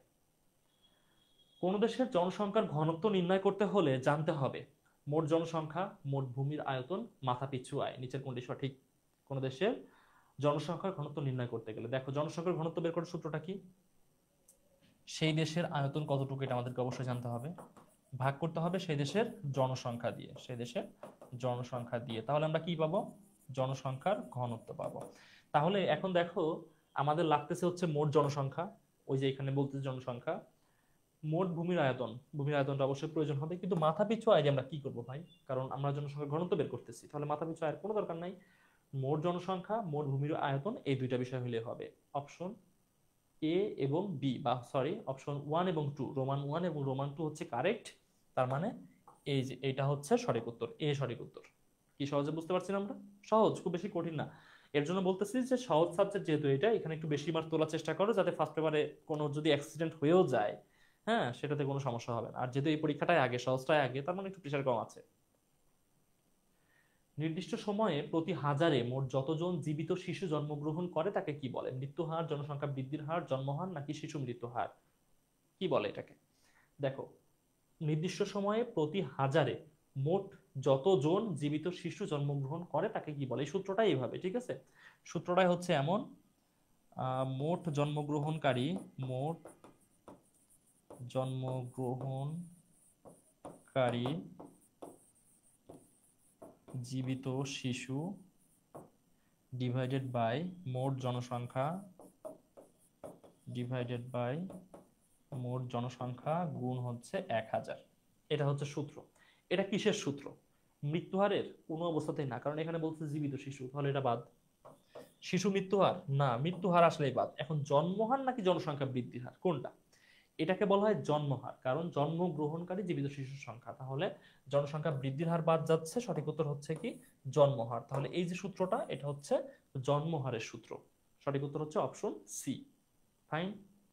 26 নম্বর কোশ্চেন, আধুনিক অর্থনীতিবিদরা মুদ্রাস্ফীতির সংজ্ঞা ও প্রকৃতি নির্ণয়ে কোনটি ব্যবহার করেন? আধুনিক অর্থনীতিবিদরা মুদ্রাস্ফীতির সংজ্ঞা ও প্রকৃতি নির্ণয়ে কোনটি ব্যবহার করেন? জাতীয় উৎপাদন, জাতীয় আয় সূচক, জাতীয় বাজেট, দ্রব্যমূল্য বৃদ্ধি। আধুনিক অর্থনীতিবিদরা মুদ্রাস্ফীতির সংজ্ঞা ও প্রকৃতি নির্ণয়ে কোনটি ব্যবহার করে থাকেন? জাতীয় উৎপাদন, জাতীয় আয় সূচক, জাতীয় বাজেট, নাকি দ্রব্যমূল্য বৃদ্ধি? সহজ কোশ্চেন, এটা সহজ কোশ্চেন, তুমি উত্তর করার চেষ্টা করো, সহজেই পারবে আশা করি। 26 নম্বর কোশ্চেন, আধুনিক অর্থনীতিবিদরা, দেখো, জাতীয় উৎপাদন বৃদ্ধি পেলে কখনো মুদ্রাস্ফীতি হয় না, এটা হচ্ছে সোজা কথা। আয় সূচক বৃদ্ধি পেলে মুদ্রাস্ফীতি হতে পারে কিছু ক্ষেত্রে, কারণ মানুষের আয় বেড়ে গেলে হচ্ছে ক্রয় ক্ষমতা বৃদ্ধি পায়, তখন দ্রব্যের দাম এমনিতেই বৃদ্ধি পেতে থাকে। জাতীয় বাজেট, বাজারের সাথে কোনো সম্পর্ক নাই। দ্রব্যমূল্য বৃদ্ধি হচ্ছে মূল কারণ, ঠিক আছে। দ্রব্যমূল্য বৃদ্ধি পেলে কি হবে, মুদ্রাস্ফীতি হবে, এবং এটাই আধুনিক অর্থনীতিবিদদের চিন্তা, যে হচ্ছে দ্রব্যমূল্যের বৃদ্ধি পাওয়াটাই হচ্ছে আধুনিক সময়ে মুদ্রাস্ফীতির অন্যতম কারণ। আচ্ছা, 27 নম্বর কোশ্চেন, অর্থের যোগান বৃদ্ধির সাথে সাথে কোনটি বৃদ্ধি পেলে মুদ্রাস্ফীতি হবে না? মুদ্রাস্ফীতি হবে না মানে অর্থের যোগান যদি বৃদ্ধি পায়, আমরা তো সহজ কথা জানি, অর্থের যোগান বৃদ্ধি পেলে মুদ্রাস্ফীতি হয়। অর্থের যোগান বৃদ্ধি পেলে কি হয়, মুদ্রাস্ফীতি ঘটে অর্থের যোগান বৃদ্ধি পেলে। কিন্তু তার সাথে সাথে যদি একটা জিনিস বৃদ্ধি পায়, তাহলে আর মুদ্রাস্ফীতি হবে না, সেটা কোনটা? দ্রব্য সামগ্রীর যোগান, দ্রব্যে সম্পদের সুষম বন্টন, ভোগ প্রবণতা, নাকি কার্যকর চাহিদা, কোনটি বৃদ্ধি পেলে? ভোগ প্রবণতা বৃদ্ধি পেলে অবশ্যই মুদ্রাস্ফীতি হবে, এটা বাদ। চাহিদা বৃদ্ধি পেলেও মুদ্রাস্ফীতি হবে, কারণ চাহিদা বৃদ্ধিজনিত মুদ্রাস্ফীতি অন্যতম একটা মুদ্রাস্ফীতির ধরন, তাহলে এটা বাদ। সম্পদের সুষম বন্টন নাকি দ্রব্য সামগ্রীর যোগান? দেখো, একই সাথে অর্থের যোগান অনেক বাড়তেছে, মানুষজনের কাছে প্রচুর টাকা পয়সা, তখন কি হবে, মানুষজন হচ্ছে ওই যে অল্প জিনিসপত্র, এই অল্প জিনিসপত্র অধিক টাকা পয়সা দিয়ে কিনতে চাবে। কিন্তু যদি একই সাথে দ্রব্যের যোগানও বৃদ্ধি পায়, মানে বাজারে প্রচুর পরিমাণে জিনিস আসতেছে, তখন কিন্তু দামটা বৃদ্ধি পাবে না, কারণ বাজারে এনাফ সাপ্লাই আছে। টাকা পয়সা থাকলেও কি হবে, দামটা বৃদ্ধি পাবে না। সাপ্লাই কমে গেলেই দামটা বৃদ্ধি পায়, তো তখন মুদ্রাস্ফীতি হবে না। সাপ্লাই যদি বাড়তে থাকে, তাহলে দ্রব্য সামগ্রীর যোগান যদি বৃদ্ধি পায়, তাহলে অর্থের যোগান বৃদ্ধির সাথে সাথেও যে হচ্ছে মুদ্রাস্ফীতি, সেটা বৃদ্ধি পাবে না। আচ্ছা, এটা বুঝতে পারছো আশা করি। মুদ্রাস্ফীতি মূলত কি নির্দেশ করে? মুদ্রাস্ফীতি আসলে কি? দেখো, মুদ্রা মানে তো বুঝি আমরা টাকা পয়সা, স্ফীতি মানে কি? স্ফীত মানে মোটা, ঠিক আছে? আর স্ফীতি মানে মোটা হয়ে যাওয়া, ফুলে যাওয়া, ঠিক আছে? অর্থাৎ জিনিসপত্রের যে দামটা, ঠিক আছে, এইটা মোটা হয়ে যাওয়া বা আকৃতিটা বড় হয়ে যাওয়া, ঠিক আছে, বা দামটা বৃদ্ধি পাওয়া, এটাই হচ্ছে মুদ্রাস্ফীতি। তো এই মুদ্রাস্ফীতি কি নির্দেশ করে? দাম বৃদ্ধির হার, যোগান স্বল্পতা, দাম বৃদ্ধির প্রক্রিয়া নাকি আয় বৃদ্ধির প্রক্রিয়া? খুব সহজে তোমরা বুঝতে পারছো। 22-এর, সরি 27-এর ক উত্তর বলেছো, 28-এর উত্তর করার চেষ্টা করো। 28-এর এ বলেছো, হ্যাঁ। কি উত্তর করলা এটা? মইনুল হোসেন তুহিন, হ্যাঁ তুমি ঠিক উত্তর করেছো, একদমই ঠিক উত্তর করেছো। দাম বৃদ্ধির হার, ঠিক আছে, দাম বৃদ্ধির হার হচ্ছে মুদ্রাস্ফীতি। অর্থাৎ গত বছর একটা দাম ছিল, এবছর একটা দাম হলো, এই দুইটার মধ্যে কত কত পার্সেন্ট দাম বৃদ্ধি পেলো। হার, হার মানে কি? হার মানে কি শতাংশ, তাই না? হার মানে হচ্ছে শতাংশ। কত শতাংশ বা কত পার্সেন্ট, একই কথা। কত পার্সেন্ট দাম বৃদ্ধি পেলো, সেটাই হচ্ছে মুদ্রাস্ফীতি বলতে বোঝায়। মিস্টার রাকিব একটি দেশ ভ্রমণে গিয়ে দেখলো যে ওই দেশে 2016 সালের সার্বিক দাম স্তর ছিল 560। তাহলে ইম্পর্টেন্ট তথ্য হচ্ছে 2016 সাল, আর দাম স্তর হচ্ছে 560। আচ্ছা, 2017 সালে সার্বিক দাম স্তর হয়েছে 610। 2017 সালে দাম স্তর কোথায় চলে গেছে? 610। আচ্ছা ফাইন। দেশটিতে মুদ্রার যোগান ক্রমাগত বৃদ্ধি পাওয়ায় দাম স্তর ক্রমাগত বাড়ছে। মানে দেখো হচ্ছে দ্রব্যমূল্য বৃদ্ধি পেয়েছে, দাম স্তর কিন্তু বেড়ে গেছে। 560 ছিল, সেখান থেকে 610 হয়ে গেছে।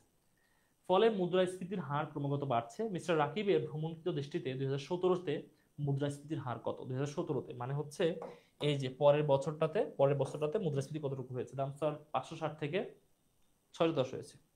তো একটা সূত্র আছে, সেটা হচ্ছে প্রথমে লিখবা তুমি হচ্ছে চলতি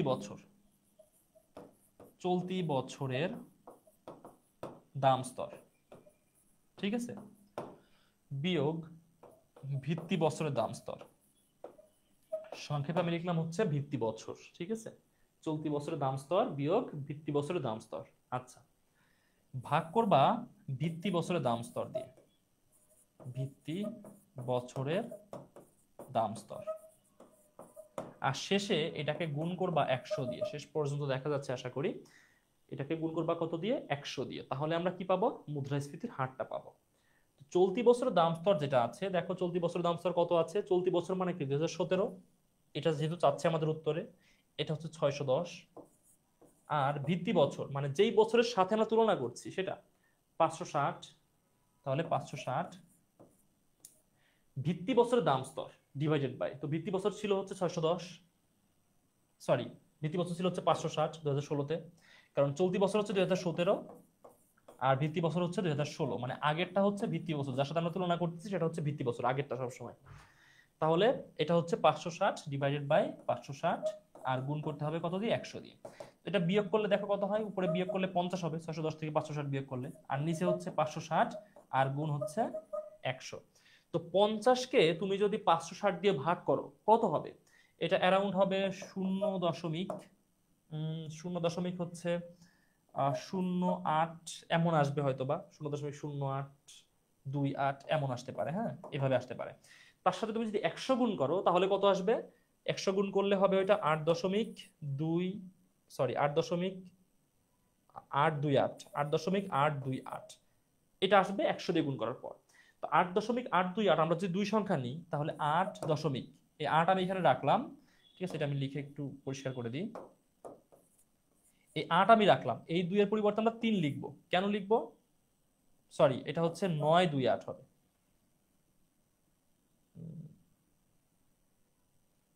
0 দশমিক এত, ঠিক আছে। আচ্ছা, এটা এটা তুমি একটু ক্যালকুলেটরে ভাগ করে নিতে পারো, হ্যাঁ এটা সম্ভবত এমন আসবে 0.08928 এমন আসবে মনে হয়, ঠিক আছে। এটা ভাগ করলে অনেক বড় সংখ্যা তো মুখে হিসাব করা একটু টাফ হয়ে যাচ্ছে। 0.08928 এটা ভাগ করলে এমন আসবে, ঠিক আছে। 50-কে তুমি যদি 560 দিয়ে ভাগ করো, তো এটাকে তুমি যদি 100 দিয়ে গুণ করো এখন, তাহলে কত হবে? এই যে 100 মানে দুইটা শূন্য দিকে চলে যাবে, তার মানে এই দশমিকটা এইখানে চলে আসবে, ঠিক আছে। তার মানে 8.928 এমন থাকতেছে। 8.9, এই 2-কে আমরা 3 লিখতে পারি যেহেতু পরের সংখ্যাটা 4-এর থেকে বেশি। তার মানে কত হচ্ছে উত্তর? 8.93%। সঠিক উত্তর হচ্ছে 8.93%। সঠিক উত্তর হচ্ছে অপশন ক। বুঝতে পারছো? এটা ক্যালকুলেটর নেই আমার কাছে, যে এখানে মুখ হিসাব করতে একটু টাফ হয়ে যাচ্ছে। সঠিক উত্তর হচ্ছে অপশন ক। আচ্ছা, ঠিক আছে। হ্যাঁ, অনেকেই হিসাব করে ফেলেছো, থ্যাংক ইউ তোমাদেরকে, থ্যাংক ইউ। ওকে, পরীক্ষাতে এমন কোশ্চেন আসবে, বুঝছো? এমন কোশ্চেন পরীক্ষাতে অবশ্যই আসবে, তোমাদের উত্তর করতেও হবে। এর জন্য একটু ক্যালকুলেটর সাথে অবশ্যই নিবা, ইকোনমিক্স এক্সামে ক্যালকুলেটর নিয়ে যাবা, ক্যালকুলেটর সহজ হিসাব করে ফেলবা। সূত্রগুলো একটু মনে রেখো, চলতি বছরের দাম স্তর বিয়োগ ভিত্তি বছরের দাম স্তর ডিভাইডেড বাই ভিত্তি বছরের দাম স্তর গুণ 100, এটা তোমাদের একটু মনে রাখতে হবে। দ্রব্যমূল্য দ্রুত গতিতে বাড়লে কোন ধরনের মুদ্রাস্ফীতি দেখা যায়? দ্রব্যমূল্য দ্রুত গতিতে বাড়লে কোন ধরনের মুদ্রাস্ফীতি দেখা যায়? ধীর মুদ্রাস্ফীতি, উল্লম্ব মুদ্রাস্ফীতি, অতি উচ্চ মুদ্রাস্ফীতি, নাকি চাহিদা প্ররোচিত মুদ্রাস্ফীতি? দ্রব্যমূল্য অতি দ্রুত গতিতে বাড়লে। আচ্ছা, মুদ্রাস্ফীতির যে ক্লাসিফিকেশন সেটা একটু দেখো। একটা হচ্ছে প্রথম প্রথম যে হচ্ছে মুদ্রাস্ফীতি, সেটা হচ্ছে ধীর মুদ্রাস্ফীতি, এটা হচ্ছে 1 নম্বর ক্লাসিফিকেশন। ধীর মুদ্রাস্ফীতি বা মৃদু মুদ্রাস্ফীতি, হ্যাঁ, যে কোনো একটা বলা হয়। আচ্ছা, 2 নম্বর যেটা আছে সেটা হচ্ছে পদসঞ্চারী মুদ্রাস্ফীতি, পদসঞ্চারী মুদ্রাস্ফীতি। 3 নম্বরে যেটা আছে সেটা হচ্ছে ধাবমান মুদ্রাস্ফীতি, ধাবমান মুদ্রাস্ফীতি। 4 নম্বরে হচ্ছে উল্লম্ব মুদ্রাস্ফীতি, উল্লম্ব। এখানে আছে উল্লম্ফন, দন্তান্নটা হবে না। আচ্ছা, ধীর মৃদু মানে হচ্ছে যেটা আস্তে আস্তে ধীর গতিতে যায়, এটা মানে একদম হামাগুড়ি দিয়ে যায়, বিষয়টা হচ্ছে এমন, যদি মুদ্রাস্ফীতি 2%-এর মধ্যে থাকে সেটা। পদসঞ্চারী, পদ মানে পা, সঞ্চার মানে কি একটু অগ্রসর হওয়া, মানে নড়াচড়া করা, মানে পা নড়াচড়া করা মানে হচ্ছে হাঁটা, ঠিক আছে, এটাকে বলে পদসঞ্চার করা। আচ্ছা, অর্থাৎ মুদ্রাস্ফীতি যদি 2 থেকে 10%-এর মধ্যে হয়, মানে 2 তো চলে আসছে এখানে, 2 থেকে 10%-এর মধ্যে হয়, তাহলে সেটা হচ্ছে পদসঞ্চারী। ধাবমান, ধাবমান মানে যেটা দৌড়াচ্ছে, ঠিক আছে, একদম মানে 10-এর বেশি 100-এর কম, ঠিক আছে, 10 থেকে 99 আমি ধরলাম, এর মধ্যে থাকলে সেটা হচ্ছে ধাবমান মুদ্রাস্ফীতি। আর যদি 100%-এর বেশি হয় মুদ্রাস্ফীতি, 100% প্লাস, তাহলে সেটা হচ্ছে উল্লম্ব মুদ্রাস্ফীতি, মানে মুদ্রাস্ফীতি খুব দ্রুত গতিতে বাড়বে, দ্রব্যমূল্য খুব দ্রুত গতিতে বাড়বে, সেটা হচ্ছে উল্লম্ব মুদ্রাস্ফীতি। তাহলে এখানে বলছে হচ্ছে দ্রব্যমূল্য দ্রুত গতিতে বাড়লে কোন ধরনের মুদ্রাস্ফীতি দেখা যায়? কোন ধরনের দেখা যাবে? নিশ্চয়ই উল্লম্ব, কারণ উল্লম্বতে সব থেকে দ্রুত গতিতে দ্রব্যমূল্য বৃদ্ধি পায়। সঠিক উত্তর হচ্ছে উল্লম্ব মুদ্রাস্ফীতি। ঠিক আছে, এটা আশা করি তোমরা বুঝতে পারছো। আচ্ছা, আর এই যে চাহিদা প্ররোচিত মুদ্রাস্ফীতি, তারপর হচ্ছে দাম প্ররোচিত মুদ্রাস্ফীতি বা ব্যয় প্ররোচিত মুদ্রাস্ফীতি, এগুলো হচ্ছে মুদ্রাস্ফীতির কারণ, এগুলো হচ্ছে মুদ্রাস্ফীতির কারণ, প্রকারভেদ না, এটা হচ্ছে কারণ বা কারণ ভিত্তিক প্রকারভেদ বলা যেতে পারে, বা ডিরেক্ট প্রকারভেদ হচ্ছে এই ধরনের। ঠিক আছে, আচ্ছা, 30-এর বি বলেছো, গুড। কে বললা এটা? সাদিয়া আফরিন, বা ভালো উত্তর করেছো। তারপর হচ্ছে ফাতেমাতুজ জোহরা, সঠিক উত্তর দিয়েছো। আর 30-এর ডি হবে না, তুহিন একটু ঠিক করে নিও, 30-এর ডি হবে না, 30-এর সঠিক উত্তর হবে হচ্ছে বি। 31 নম্বর কোশ্চেন, কোন ধরনের মুদ্রাস্ফীতির স্থায়িত্ব স্বল্পকাল? কোন ধরনের মুদ্রাস্ফীতির স্থায়িত্ব স্বল্পকাল, মানে খুব অল্প সময় পরেই মুদ্রাস্ফীতি আবার ঠিক হয়ে যায়?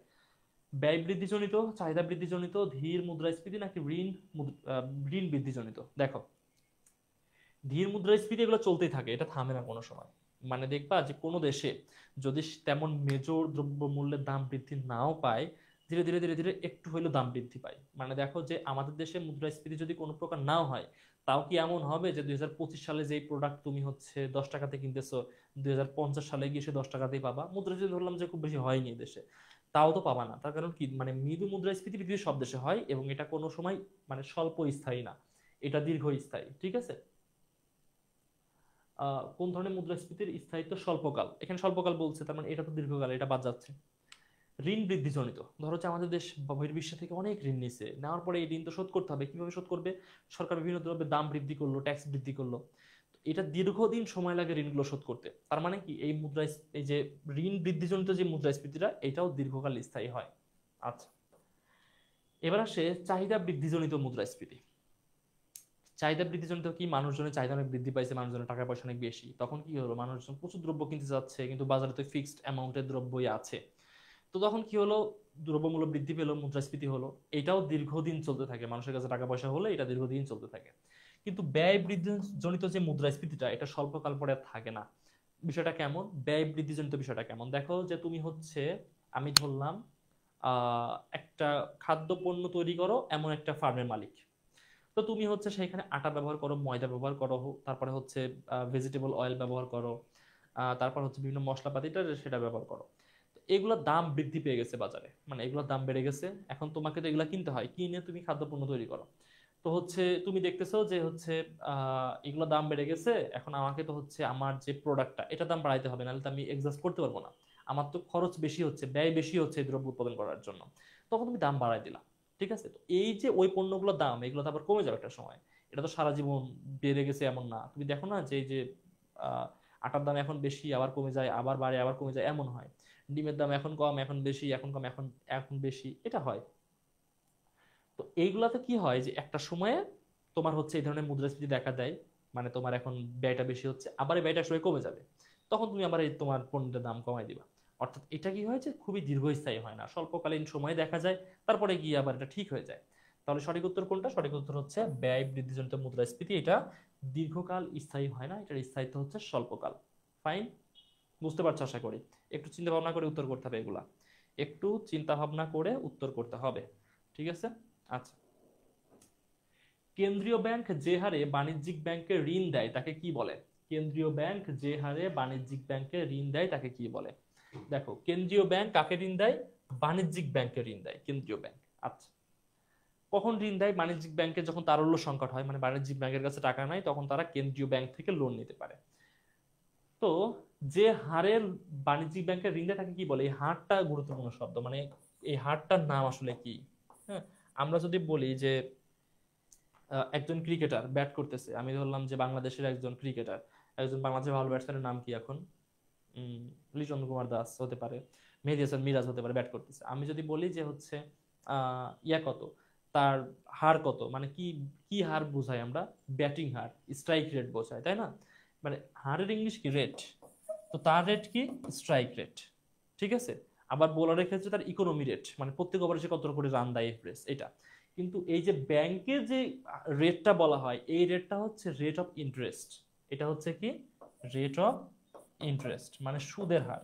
মানে বাণিজ্যিক ব্যাংকের যে ইয়াটা দিচ্ছে, ঋণটা দিচ্ছে, এই ঋণটা কত হার সুদে দিচ্ছে, এটাকে বলা হয় কি? কেন্দ্রীয় ব্যাংকের হার, ঠিক আছে? কেন্দ্রীয় ব্যাংক হার বলে যেটাকে সহজ কথায়। তোমরা শুনছো না ব্যাংক হার? ব্যাংক হার তো অবশ্যই শুনে থাকবা, ফার্স্ট পেপারে অবশ্যই পড়ছো। ব্যাংক হার মানে হচ্ছে ব্যাংক কত পার্সেন্ট সুদে ঋণ দিচ্ছে, সেটাকে বলা হয় ব্যাংক হার। তো এই ব্যাংক হার বলতে বোঝানো হচ্ছে কি? সুদের হার। বর্তমানে বাংলাদেশের ব্যাংক হার কত? প্রায় 9%, একটু মনে হয় বাড়াইছে, প্রায় 10%-এর কাছে চলে গেছে। তো প্রায় 9% হচ্ছে ব্যাংক হার, মানে তুমি যদি ব্যাংক থেকে লোন নাও তোমাকে 9% সুদ দিতে হবে, মানে 100 টাকা লোন নিলে 109 টাকা দিতে হবে, বিষয়টা হচ্ছে এমন। আবার হচ্ছে দেখো যে আহ, তুমি যখন আবার হচ্ছে ইয়া করবা, মানে ব্যাংকে টাকা রাখবা, তোমাকে কিন্তু 9% দিবে না, তোমাকে দিবে সর্বোচ্চ 2% বা 3%। আমি ধরলাম 2%। তার মানে দেখো 7% ব্যাংকের প্রফিট, মানে তুমি ব্যাংক থেকে নিলে দিবা 9%, বাট ব্যাংকে তুমি দিলে পাবা হচ্ছে 2%। তার মানে কি? ব্যাংক কত পার্সেন্ট লাভ করলো? 7% লাভ করলো। এটা হচ্ছে ব্যাংকের প্রফিট, এটাই। মুদ্রাস্ফীতির প্রতিকারের উপায় কোনটি? ব্যাংক হার হ্রাস করা, মানে সুদের হার কমায় দেওয়া, খোলা বাজারে বন্ড বিক্রয় করা, নগদ রিজার্ভ অনুপাত হ্রাস, সম্প্রসারণমূলক ঋণ নীতি গ্রহণ। আচ্ছা, সম্প্রসারণমূলক ঋণ নীতি গ্রহণ মানে সহজ শর্তে মানুষজনকে ঋণ দেওয়া। তো সহজ শর্তে মানুষকে ঋণ দিলে মানুষের কাছে টাকা পয়সা বেড়ে যাবে না? মানুষের কাছে টাকা বেশি হলে মানুষজন কি করবে? আরে প্রচুর জিনিসপত্র কিনবে, কিন্তু জিনিসপত্র তো লিমিটেড, ওই একই আছে। তখন কি হবে? মুদ্রাস্ফীতি দেখা দিবে, মুদ্রাস্ফীতি দেখা দিবে আর উল্টা করে। তাহলে এটা বাদ দিচ্ছি, কারণ যত মানুষের কাছে টাকা আসবে মুদ্রাস্ফীতি বাড়বে। তো এই যে সম্প্রসারণমূলক ঋণ নীতি গ্রহণ করলে মুদ্রাস্ফীতি বাড়বে, কমবে না। আচ্ছা, ব্যাংক হার হ্রাস। ব্যাংক হার হ্রাস মানে কি? ব্যাংকের সুদের হার কমায় দেওয়া, আছে 9%, করে দিল যে ভাই তোমরা লোন নাও, তোমাদের কাছে মাত্র 5% সুদ দিব। তখন কি? মানুষজন প্রচুর লোন নিবে, মানুষের কাছে টাকা বেড়ে যাবে, তখন কি হবে? মুদ্রাস্ফীতি দেখা দিবে, মানুষের কাছে টাকা বাড়া মানে মুদ্রাস্ফীতি, তাহলে এটাও বাদ যাচ্ছে। নগদ রিজার্ভ অনুপাত হ্রাস। আচ্ছা, নগদ রিজার্ভ অনুপাত মানে কি? কেন্দ্রীয় ব্যাংক বাণিজ্যিক ব্যাংকে একটা শর্ত দেয়, যে এই শর্তে, এই শর্তটা হচ্ছে কি? যে তোমার কাছে যত টাকা আছে তার নির্দিষ্ট একটা পার্সেন্ট ব্যাংকের স্থায়ী তহবিলে রাখতে হবে, বাকিটা তোমরা লোন দিতে পারবা। ধরো যে ব্যাংকে 100 টাকা আছে, বাংলাদেশের কেন্দ্রীয় ব্যাংক বাংলাদেশ ব্যাংক নিয়ম করে দিল যে নগদ রিজার্ভ হচ্ছে অ্যাটলিস্ট 20%, মানে অ্যাটলিস্ট 20% আপনাদেরকে কি করতে হবে? রিজার্ভ রাখতে হবে, বাকি টাকা লোন দিতে পারবেন। তার মানে কি? এরা লোন দিতে পারবে 80 টাকা, 20% রেখে দিলে। এখন ধরো নিয়ম করলো নগদ রিজার্ভ অনুপাত কমিয়ে দিল, বললো যে না, আপনার জাস্ট 10% রাখলেই হবে, বাকি টাকা লোন দিতে পারবেন। তখন কি হবে? লোন দিতে পারবেন নিশ্চয়ই 90 টাকা। তার মানে কি হচ্ছে, লোন বেশি দিতে পারছে আরো। যদি নগদ রিজার্ভ অনুপাত হ্রাস করে দেয়, লোন আরো বেশি দিতে পারছে। লোন যখন বেশি দিতে পারবে তখন কি হবে, মানুষজনের কাছে টাকা বেশি, মুদ্রাস্ফীতি হয়ে যাবে। তাহলে এটাও বাদ যাচ্ছে। থাকছে কোনটা, খোলা বাজারে বন্ড বিক্রয়। খোলা বাজারে বন্ড বিক্রয় বিষয়টা কেমন, বন্ড হচ্ছে ঋণপত্র, ঠিক আছে। অর্থাৎ তুমি ব্যাংকের ঋণপত্রটা কিনে তোমার কাছে রাখতে পারো, এবং এই ঋণপত্রের দাম বৃদ্ধি পায় মুদ্রাস্ফীতির সাথে সাথে। ঋণপত্রের দাম বিভিন্ন সময় বৃদ্ধি পায়। ধরো যে তুমি এখন 100 টাকার একটা বন্ড কিনে রেখেছো, 100 টাকার ঋণপত্র কিনে রেখেছো। তো এই 100 টাকার ঋণপত্র এক সময় তুমি দেখা যাচ্ছে 108 টাকা করে বিক্রি করবা। তার মানে কি, তুমি 1000 টাকার যদি হচ্ছে ঋণপত্র কিনো, 80 টাকা লাভ। 1 লক্ষ টাকার যদি ঋণপত্র কিনে রাখো, 8000 টাকা লাভ। হ্যাঁ, 1 কোটি টাকা কিনে রাখলে 8 লক্ষ টাকা লাভ। মানে ঋণপত্র কিনে রাখলে এটা প্রফিট হয়, মানে ঋণপত্রের দাম ওঠানামা করে। তো যখন এই খোলা বাজারে অর্থাৎ সহজভাবে মানুষের কাছে ঋণপত্র বিক্রি করলো, তখন কি হলো, মানুষজনের টাকা ব্যাংকে চলে আসলো, মানুষজনের কাছে থাকলো কি, জাস্ট ঋণপত্র। ঋণপত্র যদি কেনা বেচা করা যায় না, তুমি যদি বাজারে গিয়ে 1 কেজি আলু কিনে আলুর দোকানদারকে একটা বন্ড ধরায় দাও, সে কি নিবে, জীবনে নিবে না, বলবে টাকা দেন। তো মানুষজনের কাছে টাকা নাই, সব হচ্ছে কি হয়ে যাচ্ছে, বন্ড হয়ে যাচ্ছে, ব্যাংকের কাছে চলে আসতেছে, অর্থাৎ মানুষের কাছে নগদ টাকা কমে যাচ্ছে। তো মানুষজনের কাছে যখন নগদ টাকা কমে যাবে, তখন কি হবে, মুদ্রাস্ফীতিও কমে যাবে। মানুষজনের কাছে নগদ টাকা কমার শব্দের অর্থই হচ্ছে মুদ্রাস্ফীতি কমে যাওয়া। সঠিক উত্তর হচ্ছে অপশন বি। ওকে, আমার সামনে ডিসপ্লেটা অফ হয়ে যাচ্ছে মাঝে মাঝে, মানে একটু মাউসটা নাড়াই দিলে এটা আবার হচ্ছে অন হচ্ছে, এর জন্য একটু মাঝে মাঝে এখানে আসতে হচ্ছে। বি হবে। সব ভুলে গেছি না ভাইয়া, কিচ্ছু ভুললে হবে না, পরীক্ষা আসতেছে, পরীক্ষা আসতেছে, কিচ্ছু ভোলা যাবে না। 33 উত্তর হচ্ছে বি। ব্যাংক আর হ্রাস করলে হবে না। এ বলছে এখানে, সঠিক উত্তর এ বললা হচ্ছে কে, তুহিন। না না না ভাইয়া, তুহিন না, এটা হচ্ছে উত্তর হবে বি। হ্যাঁ, কোনটি আন্তর্জাতিক বাণিজ্যের ভিত্তি, বিশ্ব শান্তি, মানব জাতির কল্যাণ, ভৌগোলিক বিশেষীকরণ নাকি দুইটা দেশ? কোনটা আন্তর্জাতিক বাণিজ্যের ভিত্তি, একটু উত্তর করার চেষ্টা করো, আন্তর্জাতিক বাণিজ্যের ভিত্তি কোনটি? আচ্ছা, তোমরা হচ্ছে ক্লাসের সংখ্যা উপস্থিত জনে কমে যায় শেষ দিকে আস্তে আস্তে, অনেকে ক্লাস করে না আর। তোমরা ফ্রেন্ডদেরকে একটু মেনশন দিতে পারো, বা তোমাদের ওয়ালে ক্লাস শেয়ার দিলে দেখা যাচ্ছে মানে অনেকে আরো দেখতে পারবে। আচ্ছা, কোনটি আন্তর্জাতিক বাণিজ্যের ভিত্তি, বিশ্ব শান্তি, মানব জাতির কল্যাণ, ভৌগোলিক বিশেষীকরণ নাকি দুইটা দেশ? কোনটা দেখো, বিশ্ব শান্তির কোনো দরকার নাই, বিশ্ব শান্তি না হলে আন্তর্জাতিক বাণিজ্য হবে। ধরো সারা বিশ্বে যুদ্ধ চলতেছে, তাও তো আন্তর্জাতিক বাণিজ্য চলবে, কারণ অস্ত্রের রপ্তানি হইলেও হবে, মানে ইন্টারন্যাশনাল বিজনেস চলবেই। যদি হচ্ছে অস্ত্রের রপ্তানি হতে হয় তাও তো হবে, যুদ্ধ হলে অস্ত্রের রপ্তানিতে হবেই। তার মানে বিশ্ব শান্তির কোনো দরকার নাই, যে কোনো সময় যে কোনো পরিস্থিতিতেই আন্তর্জাতিক বাণিজ্য চলতে পারে। মানব জাতির কল্যাণ সবসময় উদ্দেশ্য না। এই যে বোমা রপ্তানি করে, যুদ্ধ বিমান রপ্তানি করে, অস্ত্র রপ্তানি করে, এগুলা কি মানব শান্তির জন্য বা মানব জাতির কল্যাণের জন্য? আসলে তো না, তাহলে এটারও কোনো প্রয়োজনীয়তা নাই। দুইটা দেশ, অবশ্যই দুইটা দেশ দরকার হবে। ভৌগোলিক বিশেষীকরণ এটাও দরকার হবে। ঠিক আছে, আচ্ছা দেখো, এখন এই দুইটার মধ্যে কোনটা বেস্ট আনসার সেটা আমরা এখন দেখব। কোনটি আন্তর্জাতিক বাণিজ্যের ভিত্তি, দেখো দুইটা দেশ ভিত্তি না, দুইটা দেশ হচ্ছে প্রয়োজন। দুইটা দেশের মধ্যে যে বিজনেস হবে এটা প্রয়োজন, কিন্তু যদি দুইটা অঞ্চলের মধ্যে ভৌগোলিক বিশেষীকরণ না হয়, মানে দুইটা দেশ যদি ডিফারেন্ট না হয়, তাহলে আন্তর্জাতিক বাণিজ্য কোনো অবস্থাতে টিকবে না। তাহলে সঠিক উত্তর কোনটা হচ্ছে, ভৌগোলিক বিশেষীকরণ। ভৌগোলিক বিশেষীকরণ, হ্যাঁ। আচ্ছা, ওকে, কি কমেন্ট করছো দেখি, ডি বলছো না, 34-এ ডি না, 34-এ হচ্ছে ভৌগোলিক বিশেষীকরণ। হ্যাঁ, ভৌগোলিক বিশেষীকরণ। আচ্ছা, আবার দুইটা দেশ কিন্তু কারেক্ট, এটা একদম ভুল উত্তর না, কিন্তু এই দুইটার মধ্যে বেস্ট হচ্ছে ভৌগোলিক বিশেষীকরণ। বাট তোমাদের যদি অপশনে ভৌগোলিক বিশেষীকরণ না থাকে, শুধু দুইটা দেশ থাকে, তাহলে তোমরা দুইটা দেশ উত্তর করবা। ঠিক আছে, এটা ঠিক, বাট এটা বেস্ট, এটা ঠিক, এটা বেস্ট আনসার। হ্যাঁ, বেস্ট আনসারটা নিচ্ছি, একাধিক কারেক্ট আনসার এখানে আছে।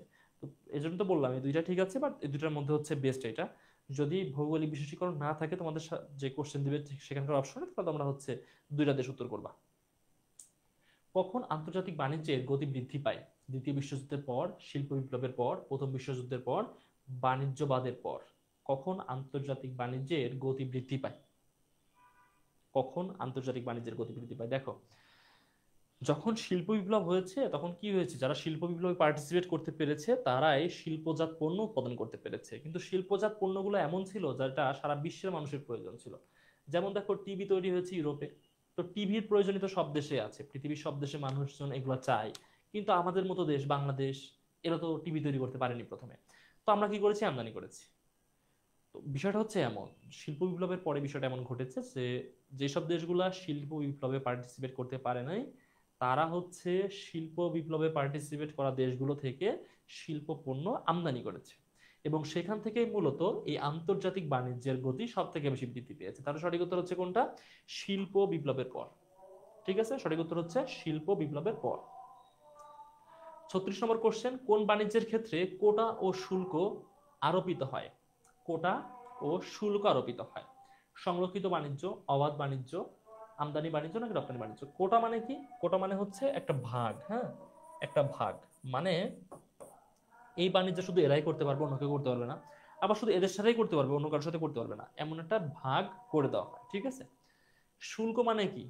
ট্যাক্স, মানে গভর্নমেন্ট বিশাল একটা ট্যাক্সও নেয় যাতে সবাই বাণিজ্য না করতে পারে। এটা কোন ধরনের বাণিজ্য? অবাধ বাণিজ্য হলে তো জীবনেই কোটা রাখতো না, কারণ অবাধ, কোটা মানে তো অবাধ না, কোটা মানে রেস্ট্রিক্টেড, তাই না? আর অবাধ বাণিজ্যে এই ধরনের শুল্ক সাধারণত দেখা যায় না, তাহলে এটা বাদ যাচ্ছে। আমদানি বাণিজ্য না, আমদানি বাণিজ্য যেমন কোটা থাকে না। রপ্তানি বাণিজ্য না, রপ্তানি বাণিজ্য এগুলো সাধারণত নর্মাল ভাবেই হয়। কিন্তু সংরক্ষিত বাণিজ্য, যে বাণিজ্যগুলো সবারকে করতে দিবে না, সবাইকে করতে দিবে না, একটা নির্দিষ্ট শ্রেণী মানুষকে করতে দিবে। নির্দিষ্ট শ্রেণী মানে কি? কোটা, তাই না? তো এই যে কোটা থাকে এবং শুল্ক থাকে, এটা হচ্ছে সংরক্ষিত বাণিজ্য। ঠিক আছে। যেমন ধরো যে আমরা মার্কিন যুক্তরাষ্ট্র থেকে যুদ্ধ বিমান কিনবো, তো এটা তো সবাই কিনতে পারবে না, তুমি তো কিনতে পারবে না, এটা কিনতে পারবে শুধু কি সরকারের একটা নির্দিষ্ট এজেন্সি। ঠিক আছে। তো এই যে আমরা সরকারের নির্দিষ্ট এজেন্সির মাধ্যমে কিনতেছি, এটা হচ্ছে কি সংরক্ষিত বাণিজ্য। এখানে কোটা দিয়ে দিয়েছে যে শুধুমাত্র এরাই কিনতে পারবে, আবার বিশাল অঙ্কের ট্যাক্স গভর্নমেন্ট এখান থেকে নেয়। এটা হচ্ছে সংরক্ষিত বাণিজ্যের একটা নিয়ম। ওকে। 37 নম্বর কোশ্চেন, সর্বপ্রথম মুক্ত আন্তর্জাতিক বাণিজ্যের পক্ষে মত দেন কোন অর্থনীতিবিদ? মুক্ত আন্তর্জাতিক বাণিজ্য মানে হচ্ছে যেখানে কোনো ট্যাক্স থাকবে না, বুঝছো? ট্যাক্স থাকবে না এবং সবাই যে কেউ এখানে অংশগ্রহণ করতে পারবে, বা কোনো সরকারি বা রাষ্ট্রীয় বাধা নিষেধ থাকবে না। কে দেন? Paul Samuelson, David Ricardo, Alfred Marshall নাকি কিন্ডেল বার্জার? কে সর্বপ্রথম এই থিওরিটা দেন? 37 নম্বর কোশ্চেন, দেখো এগুলো তথ্যমূলক, তাই না? তথ্যমূলকে তো বলতে পারবো না যে কেন ইনি না, কেন ইনি না। সঠিক উত্তর হচ্ছে ডেভিড রিকার্ডো। ডেভিড রিকার্ডোর একটা বিখ্যাত থিওরি আছে না? ডেভিড রিকার্ডোর একটা বিখ্যাত থিওরির নামটা কি? ডেভিড রিকার্ডোর একটা বিখ্যাত থিওরি আছে, সেটা হচ্ছে মুদ্রাস্ফীতি তত্ত্ব। ঠিক আছে, মুদ্রাস্ফীতি তত্ত্ব, মুদ্রাস্ফীতি তত্ত্ব। এই কারণে তিনি বিখ্যাত হয়ে আছেন। এবং এই ডেভিড রিকার্ডো সর্বপ্রথম হচ্ছে আন্তর্জাতিক বাণিজ্যের মুক্ত বাণিজ্য ধারণার যে তত্ত্বটা সেটা প্রবর্তন করেন, যে এইখানে কোনো হচ্ছে রেস্ট্রিকশন থাকা উচিত না, বা কোনো ধরনের এই যে কোটা বা শুল্ক বা ট্যারিফ এগুলো থাকা উচিত না, যে কেউ বিজনেস করতে পারবে, এগুলো তিনি প্রথম আলোচনা করেন। তো সঠিক উত্তর হচ্ছে ডেভিড রিকার্ডো। হ্যাঁ। 38 নম্বর কোশ্চেন, রাজশাহীর সিল্ক শাড়ি ঢাকায় আনা এবং ঢাকার জামদানি শাড়ি রাজশাহীতে বিক্রি হলে কোন ধরনের বাণিজ্য সংগঠিত হয়? রাজশাহীর সিল্ক শাড়ি ঢাকায় আনা এবং ঢাকার জামদানি রাজশাহীতে বিক্রি হলে কোন ধরনের বাণিজ্য সংগঠিত হয়? অভ্যন্তরীণ বাণিজ্য, আন্তর্জাতিক বাণিজ্য, মুক্ত বাণিজ্য নাকি সংরক্ষিত বাণিজ্য? এগুলো তো সহজ কোশ্চেন, এগুলো তোমাদের উত্তর পারা উচিত। এটা তোমরা উত্তর করো, এগুলো তোমাদের উত্তর পারা উচিত।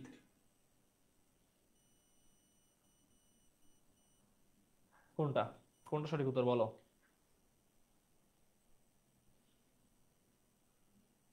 38-এর এ বলছো অভ্যন্তরীণ বাণিজ্য। হ্যাঁ, অভ্যন্তরীণ বাণিজ্যটা কি? যে হচ্ছে দেশের অভ্যন্তরে যে বাণিজ্যটা হয়, তাই না? মানে হচ্ছে ধরো যে দেশের দুইটা অংশের মধ্যে, যে ঢাকা রাজশাহী, ঢাকা খুলনা, ঢাকা সিলেট, ঢাকা চিটাগং, বা চিটাগং খুলনা, খুলনা রাজশাহী, এই যে দেশের মধ্যে যে বিজনেসটা হচ্ছে একটা দেশে, সেটা হচ্ছে অভ্যন্তরীণ বাণিজ্য। আর যখন দেশের সীমানা বাইরে গিয়ে যখন কোনো বিজনেস হয়, সেটা হচ্ছে কি? আন্তর্জাতিক বাণিজ্য। হ্যাঁ। তাহলে অভ্যন্তরীণ হচ্ছে কি? দেশের অভ্যন্তরে, দেশের দেশের পৃথক দুইটা অঞ্চল, পৃথক দুই বা ততোধিক অঞ্চলের মধ্যে যখন কোনো বিজনেস হবে, সেটা হচ্ছে অভ্যন্তরীণ বাণিজ্য। আর আন্তর্জাতিক বাণিজ্য হচ্ছে দুইটি পৃথক দেশের মধ্যে যখন বাণিজ্য হবে, তখন সেটা হচ্ছে কি? আন্তর্জাতিক বাণিজ্য। যে বাণিজ্যে কোনো রূপ যে বাণিজ্যে কোনো রূপ বিধিনিষেধ, কোটা ও শুল্ক আরোপ করা হয় না, তাকে কি বলে? বা তাকে কোন ধরনের বাণিজ্য বলে? অবাধ বাণিজ্য, আন্তর্জাতিক বাণিজ্য, মুক্ত বাণিজ্য নাকি সংরক্ষিত বাণিজ্য?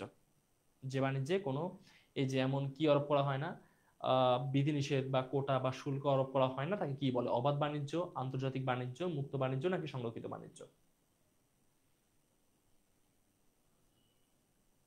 আচ্ছা দেখো, এখানে আন্তর্জাতিক বাণিজ্য তো সবগুলাই, তো এটা তো একটা কমন ধারণা, এটা তো নেওয়া যাচ্ছে না, সংরক্ষিত কোন অবস্থাতে না।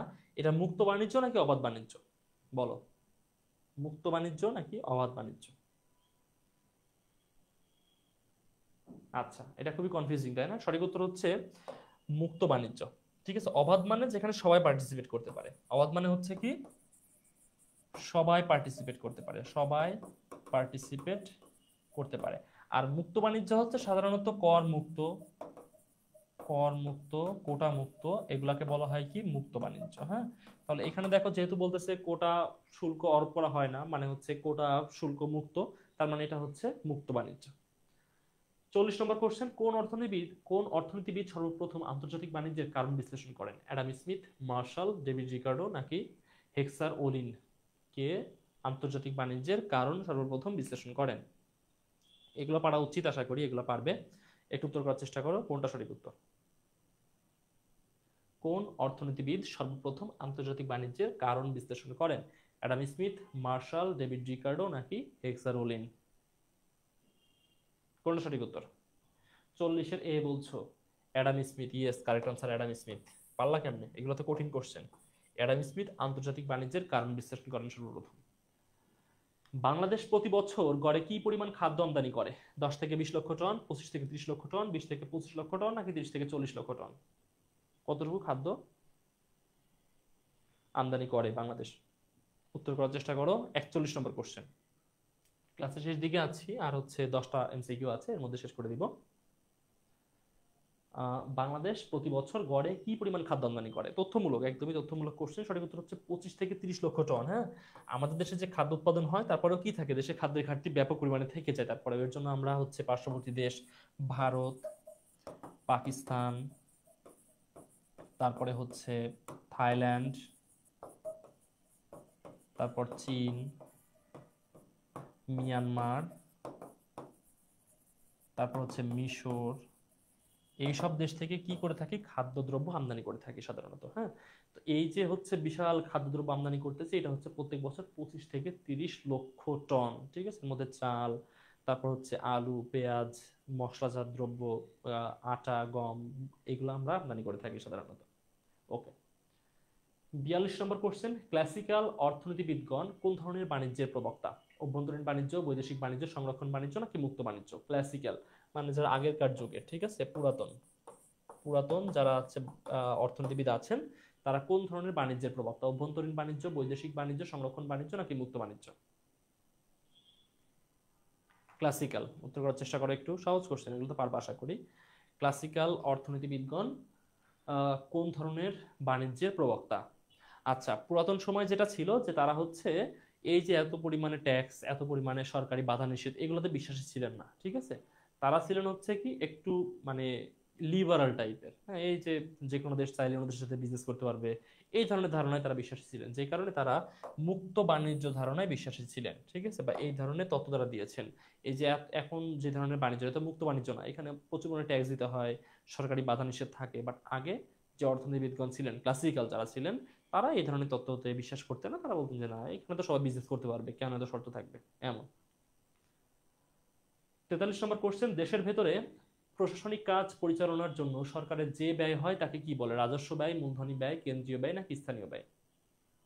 দেশের প্রশাসনিক যে কার্যক্রম আছে সেগুলা পরিচালনার জন্য সরকারের যে ব্যয় হয় তাকে কি বলে? রাজস্ব ব্যয়, মূলধনী ব্যয়, কেন্দ্রীয় ব্যয় নাকি স্থানীয় ব্যয়? কোন ধরনের ব্যয় বলে এগুলাকে? এটা হচ্ছে 43 নম্বর কোশ্চেন। 43-এর উত্তর করার চেষ্টা করো, সহজ। 43-এর এ বলছো রাজস্ব ব্যয়। হ্যাঁ, সঠিক উত্তর হচ্ছে রাজস্ব ব্যয়। হ্যাঁ, রাজস্ব ব্যয় বলতে বোঝায় সরকারের যে দাপ্তরিক ব্যয়, সরকারের যে অর্গানগুলো আছে এগুলো ফাংশন করার জন্য যে ব্যয়টা হয় সেটা হচ্ছে রাজস্ব ব্যয়। আর মূলধনী ব্যয় হচ্ছে ইনভেস্টমেন্ট কস্ট। হ্যাঁ, ধরো যে সরকার কোথাও ইনভেস্ট করলো, তার জন্য যে ব্যয়টা হয় সেটা হচ্ছে মূলধনী ব্যয়। যে সরকারি বিভিন্ন ইয়ে আছে না, কর্পোরেশন বা হচ্ছে বিভিন্ন ফ্যাক্টরি বা রাষ্ট্রীয় কোনো প্রতিষ্ঠান যেখানে কোনো উৎপাদন কার্য চলছে, সেখানকে ইনভেস্ট করলে সেটা হচ্ছে মূলধনী ব্যয়। কেন্দ্রীয় ব্যয় হচ্ছে মানে এই যে আমাদের দেশে যে বিভিন্ন স্থানীয় যে ব্যয় আছে, স্থানীয় প্রশাসন, এগুলো হচ্ছে স্থানীয় ব্যয়, আর তার সব সম্মিলিত রূপ হচ্ছে কেন্দ্রীয় ব্যয়। ঠিক আছে, আর রাষ্ট্রীয় প্রশাসনিক কাজ পরিচালনার জন্য যে ব্যয়টা হয় সেটা হচ্ছে রাজস্ব ব্যয়ের অন্তর্ভুক্ত। ব্যয়ের প্রকৃতির ভিত্তিতে সরকারি ব্যয় কত প্রকার? 2 প্রকার, 3 প্রকার, 4 প্রকার নাকি 5 প্রকার? চুয়াল্লিশ নম্বর সঠিক উত্তর কোনটা? ব্যয়ের প্রকৃতির ভিত্তিতে সরকারি ব্যয় কত প্রকার?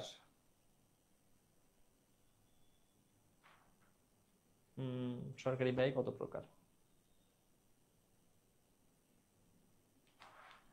এখানে হচ্ছে সরকারি ব্যয় ব্যয়ের প্রকৃতির ভিত্তিতে তিন প্রকার। একটা হচ্ছে যেটা হচ্ছে তোমার এই যে রাজস্ব ব্যয়, একটা হচ্ছে বিনিয়োগ ব্যয়, সরকার যেখানে ইনভেস্ট করে, আর 3 নম্বর হচ্ছে সরকার উন্নয়নমূলক যে কাজগুলো করে তার ব্যয়। অর্থাৎ রাজস্ব ব্যয়, বিনিয়োগ ব্যয় এবং উন্নয়ন ব্যয়, এই 3 ধরনের ব্যয় সাধারণত দেখা যায়, ঠিক আছে, সরকারের।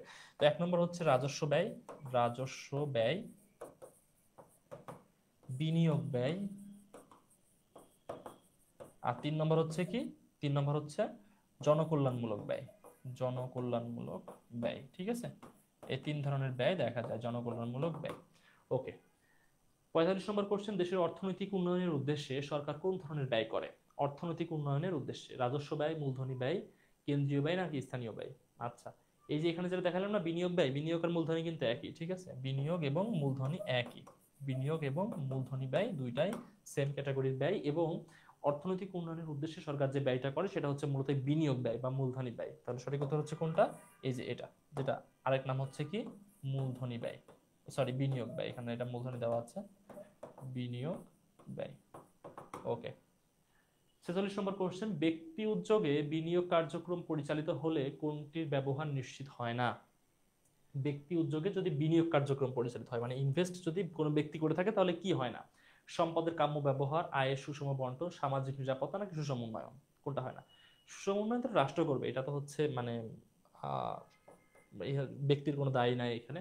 সামাজিক নিরাপত্তা নিয়ে কোনো ব্যক্তির কনসার্ন নাই। আয়ের সুষম বন্টন এটা অবশ্যই হয়, ব্যক্তির এখানে যারা কাজ করবে সবাইকেই সুষম বন্টন করা হবে। বাট সম্পদের কাম ব্যাপারটা হয় না, কারণ ব্যক্তি যখন ইনভেস্ট করে তখন হচ্ছে এই ইনভেস্টমেন্ট কখনো সরকারের পর্যায়ে হতে পারে না। সরকার যত পরিমাণ ইনভেস্ট করতে পারে ব্যক্তি পারে না, কারণ ব্যক্তির আয়ের সীমাবদ্ধতা আছে, এবার সরকারের নাই। সরকার তো হিউজ আর্নিংস, তাই না, দেশ থেকে। তো যখন সরকার অনেক আয় করে তখন অনেক ইনভেস্ট করতে পারে, এবং তখন যেখানে ইনভেস্ট করে, যেই সম্পদে ইনভেস্ট করে সেই সম্পদের কাম ব্যবহারটা নিশ্চিত হয়। কিন্তু ব্যক্তি করলে এত পরিমাণে তো ইনভেস্ট করতে পারে না কোনো ব্যক্তি, যে কারণে কি হয় না, সম্পদের কাম্য ব্যবহারটা নিশ্চিত হয় না। সঠিক উত্তর হচ্ছে কোনটা? সঠিক উত্তর অপশন এ। অব্যাহতভাবে ও দ্রুত অর্থনৈতিক উন্নয়নের জন্য দেশের ভেতরে কোনটি বজায় রাখা উচিত? অব্যাহতভাবে এবং দ্রুত অর্থনৈতিক উন্নয়নের জন্য দেশের অভ্যন্তরে কোনটি বজায় রাখা উচিত? পূর্ণ কর্মসংস্থান, সামাজিক নিরাপত্তা স্থিতিশীল করা, অভ্যন্তরীণ শান্তি শৃঙ্খলা নাকি দ্রব্যমূল্য? কোনটা? এটা হচ্ছে 47 নম্বর, 47 নম্বর উত্তর করো। 46 হয়ে গেছে, 47 নম্বর উত্তর করার চেষ্টা করো একটু। 47, 47 উত্তর করো।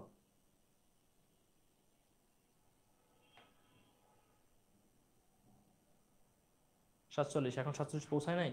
অব্যাহতভাবে ও দ্রুত অর্থনৈতিক উন্নয়নের জন্য দেশের ভিতরে কোনটি বজায় রাখা উচিত? পূর্ণ কর্মসংস্থান না, কর্মসংস্থান তো মানে এটা কোশ্চেন আসে না। পূর্ণ কর্মসংস্থানের সাথে অর্থনৈতিক উন্নয়নের এই এই অ্যাঙ্গেল থেকে সম্পর্ক নাই। সামাজিক নিরাপত্তা স্থিতিশীল না। দ্রব্যমূল্য এটা কখনো মানে স্থির রাষ্ট্র রাখতে পারবে না, এটা হচ্ছে অবশ্যই ক্রেতা বিক্রেতার মধ্যে নির্ধারিত হবে।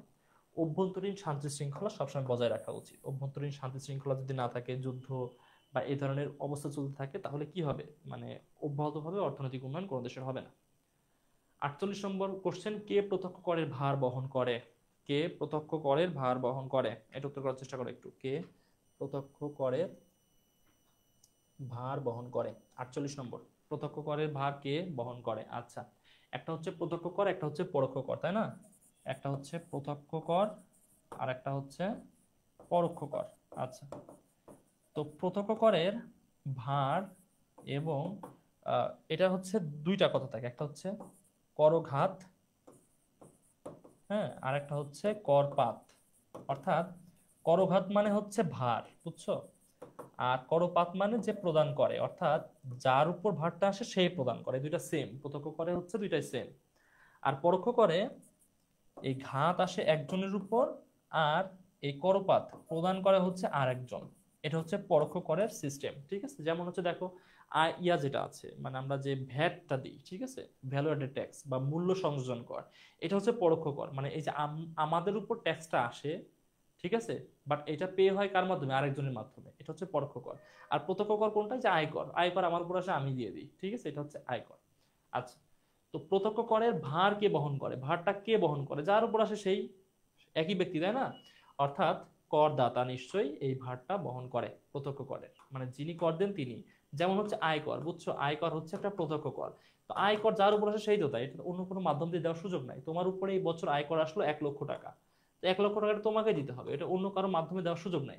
কিন্তু তুমি একটা প্রোডাক্ট কিনতে গেলা, প্রোডাক্ট কিনতে গেলে তোমার উপরে ট্যাক্স আসলো হচ্ছে 2000 টাকা। তো এই 2000 টাকা ট্যাক্স, এটা তো তুমি নিজে গিয়ে সরকারকে দিয়ে আসবা না, দোকানদারকে দিবা। তুমি দোকানদার যার কাছে আনছে ওই প্রোডাক্ট, সে তাকে দিবে। ওই ওই যে সে সে কোম্পানি থেকে আনছে, কোম্পানিকে দিবে, কোম্পানি রাষ্ট্রকে দিবে। অর্থাৎ একজন ব্যক্তির মাধ্যমে যাচ্ছে না, অনেকের মধ্য দিয়ে যাচ্ছে। এটা হচ্ছে পরোক্ষ করের সিস্টেম। 49 নম্বর কোশ্চেন, সেকেন্ড লাস্ট। বাংলাদেশে ভ্যাট চালু হওয়ার পর নিচের কোন কর আদায় করা হয় না? আচ্ছা, বাংলাদেশে কি চালু হয়েছে? ভ্যাট। ভ্যাট বলতে আমরা কি বোঝাচ্ছি? Added value added tax. অর্থাৎ ভ্যালু বলতে আমরা বুঝি মূল্য, হ্যাঁ, অ্যাডেড হচ্ছে কি? সংযোজন, সংযোজন। আর ট্যাক্স হচ্ছে কর, মূল্য সংযোজন কর। অর্থাৎ কোনো প্রোডাক্ট কিনতে গেলে, কোনো প্রোডাক্ট কিনতে গেলে বা বিক্রি করতে গেলে যে ট্যাক্সটা দিতে হয় সেটা হচ্ছে ভ্যাট। ওকে, তো আয়কর, বিক্রয় কর, আবগারি শুল্ক নাকি রপ্তানি শুল্ক, কোনটা এখন নেওয়া হয় না ভ্যাট চালু হওয়ার পর? দেখো, কোনো দ্রব্য কিনতে গেলে বা বিক্রি করতে গেলে ভ্যাট দিতে হয়। তার মানে কি, এই যে বিক্রি করার জন্য যে ট্যাক্সটা, সেটা তো আর এখন তো দরকার নাই, কারণ এটা তো ভ্যাটের মধ্যে চলে গেছে। ভ্যাটের মধ্যে কি চলে গেছে? ক্রয় এবং বিক্রয় কর, ক্রয় প্লাস বিক্রয় কর। ক্রয় বিক্রয় করটা কিসের মধ্যে চলে গেছে? ভ্যাটের মধ্যে চলে গেছে। সেই কারণে বিক্রয় কর এখন আর দেওয়া লাগে না। হ্যাঁ, 49 বি কারেক্ট আনসার দিছো তোমরা। সর্বশেষ কোশ্চেন, সর্বশেষ কোশ্চেন হচ্ছে নিচের কোনটি জাতীয় রাজস্ব বোর্ড কর্তৃক আদায় হয়ে থাকে? নিচের কোনটি জাতীয় রাজস্ব বোর্ড কর্তৃক আদায় হয়ে থাকে? ভূমি রাজস্ব, স্ট্যাম্প বিক্রি, আবগারি শুল্ক নাকি মাদক শুল্ক? জাতীয় রাজস্ব বোর্ড, রাজস্ব বোর্ড কোনটা? জাতীয়, ন্যাশনাল, এন, রাজস্ব, আগে বোর্ডে যায়, ন্যাশনাল বোর্ড অফ রাজস্ব, revenue. National board of revenue হচ্ছে জাতীয় রাজস্ব বোর্ড। তো ন্যাশনাল বোর্ড অফ রেভিনিউ বা এনবিআর কোনটা কালেক্ট করে থাকে সাধারণত? এনবিআর কালেক্ট করে হচ্ছে ডিরেক্ট ট্যাক্স, যেগুলো আছে ডিরেক্ট ট্যাক্স, হ্যাঁ, সেগুলা কালেক্ট করে। আচ্ছা, তো ডিরেক্ট ট্যাক্স কোনগুলো? যেমন দেখো হচ্ছে উম, এখানে একাধিক কারেক্ট আনসার থাকতে পারে, মানে কাছাকাছি আনসার থাকতে পারে, বেস্ট আনসার নিব। যেমন হচ্ছে তুমি কোনো বিজনেস করতেছো, তোমাকে তো ট্যাক্স দিতে হবে, তাই না? এই ট্যাক্সটা সরাসরি রাজস্ব বোর্ড নেয়, সরাসরি। তো এই যে দেশের অভ্যন্তরে যত বিজনেস হচ্ছে, এই বিজনেসের ট্যাক্স যে হচ্ছে রাজস্ব নিচ্ছে, এটা কি নামে নিচ্ছে? দেশের অভ্যন্তরে যদি কোনো বিজনেস হয়, তার যে ট্যাক্সটা আসে সেটা হচ্ছে আবগারি শুল্ক। সেটা হচ্ছে কি শুল্ক? আবগারি শুল্ক। আর রপ্তানি, আবার আমদানি করতে গেলে একটা, সেটা হচ্ছে আমদানি শুল্ক। রপ্তানি করার জন্য রপ্তানি শুল্ক, দেশের অভ্যন্তরে বাণিজ্য হলে আবগারি শুল্ক। অভ্যন্তরীণ এই আমদানি শুল্ক, আবগারি শুল্ক, আমদানি শুল্ক নেওয়ার পরেও যদি রাষ্ট্র মনে করে এর উপর আরো শুল্ক নেওয়া দরকার, সেটা হচ্ছে অতিরিক্ত শুল্ক। হ্যাঁ, এই ধরনের বিভিন্ন রকম শুল্ক আছে, কিন্তু এনবিআর ডিরেক্টলি নেয় হচ্ছে কোনটা? আবগারি শুল্ক। আশা করি তোমরা বুঝতে পারছো। এটাই হচ্ছে আমাদের সর্বশেষ এমসিকিউ। তাহলে 50টা এমসিকিউ আমরা দেখলাম। দেখো, যে টপিকগুলো তোমাদের এইচএসসি পরীক্ষাতে আছে, সবগুলো টপিকের পড়া কিন্তু আমরা কমপ্লিট করে ফেললাম, সবগুলো টপিকের পড়া কমপ্লিট করে ফেললাম। এবং আশা করি এই ধরনের কোশ্চেন তোমাদের এইচএসসিতে আসবে নেক্সট তোমাদের যে অর্থনীতি দ্বিতীয় পত্র পরীক্ষা। এবং এটা খুবই মনোযোগ দিয়ে তোমরা পরীক্ষা দিবে, এমন না যে এর থেকে অনেক কঠিন কোশ্চেন আসবে। তো এই ধরনের প্রস্তুতি তোমরা যদি নিতে পারো, যে এখানে যে ধরনের কোশ্চেন আসলো এইগুলা আমি উত্তর করতে পারতেছি, এই ধরনের প্রস্তুতি তোমরা যদি নিতে পারো, তাহলে আশা করি এইচএসসি পরীক্ষাটা অনেক ভালো করবে। আচ্ছা, কার কোনো কোশ্চেন থাকলে অবশ্যই করতে পারো। স্যার, সিকিউ আনসারের ক্ষেত্রে কোন কোন চ্যাপ্টার বেছে নিলে ভালো হয়? আচ্ছা, সিকিউ আনসারের ক্ষেত্রে এখানে তুমি সেকেন্ড পেপার, যেহেতু সেকেন্ড পেপারে কম্প্রোমাইজ করার দরকার নাই, বাট বিশেষ ক্ষেত্রে কৃষি, কৃষি, শিল্প, মুদ্রাস্ফীতি, এই তিনটা বাদ দিও না। কৃষি, শিল্প, মুদ্রাস্ফীতি, এই তিনটা কোন অবস্থাতে বাদ দিও না, ঠিক আছে? বাট সেকেন্ড পেপার তো সহজ, এখানে বেছে নেওয়ার খুব বেশি নাই, কারণ এখানে সবই সহজ। ফার্স্ট পেপারে একটু বেছে নেওয়া যায়, যে এখানে তো অনেকগুলো কঠিন চ্যাপ্টার আছে, আমি হচ্ছে সহজ কঠিন একটু মার্কস করে পড়ার চেষ্টা করি, এটা ফার্স্ট পেপারে করা যায়। বাট সেকেন্ড পেপারে সবগুলাই সহজ মোটামুটি, হ্যাঁ, তো এখানে তুমি সবগুলাই পড়তে পারো। আর কারো কোনো কোশ্চেন আছে? আর কারো কোনো কোশ্চেন থাকলে অবশ্যই কোশ্চেন করতে পারো। ক্লাসটা আমরা একদমই শেষে চলে এসেছি, না হলে ক্লাস শেষ করে দিব। আর কারো কোনো কোশ্চেন আছে কিনা? কারো কোনো কোশ্চেন নাই? আচ্ছা, তাহলে আমরা ক্লাস শেষ করে দিই, দেখা হবে ইনশাল্লাহ ইকোনমিক্স ফার্স্ট পেপার ক্লাসের আগে। এবং ইকোনমিক্স ফার্স্ট পেপার যেহেতু একটু কঠিন, খুব মজা করে পড়বো আমরা ইকোনমিক্স ফার্স্ট পেপার। ধন্যবাদ তোমাদেরকে, আসসালামু আলাইকুম।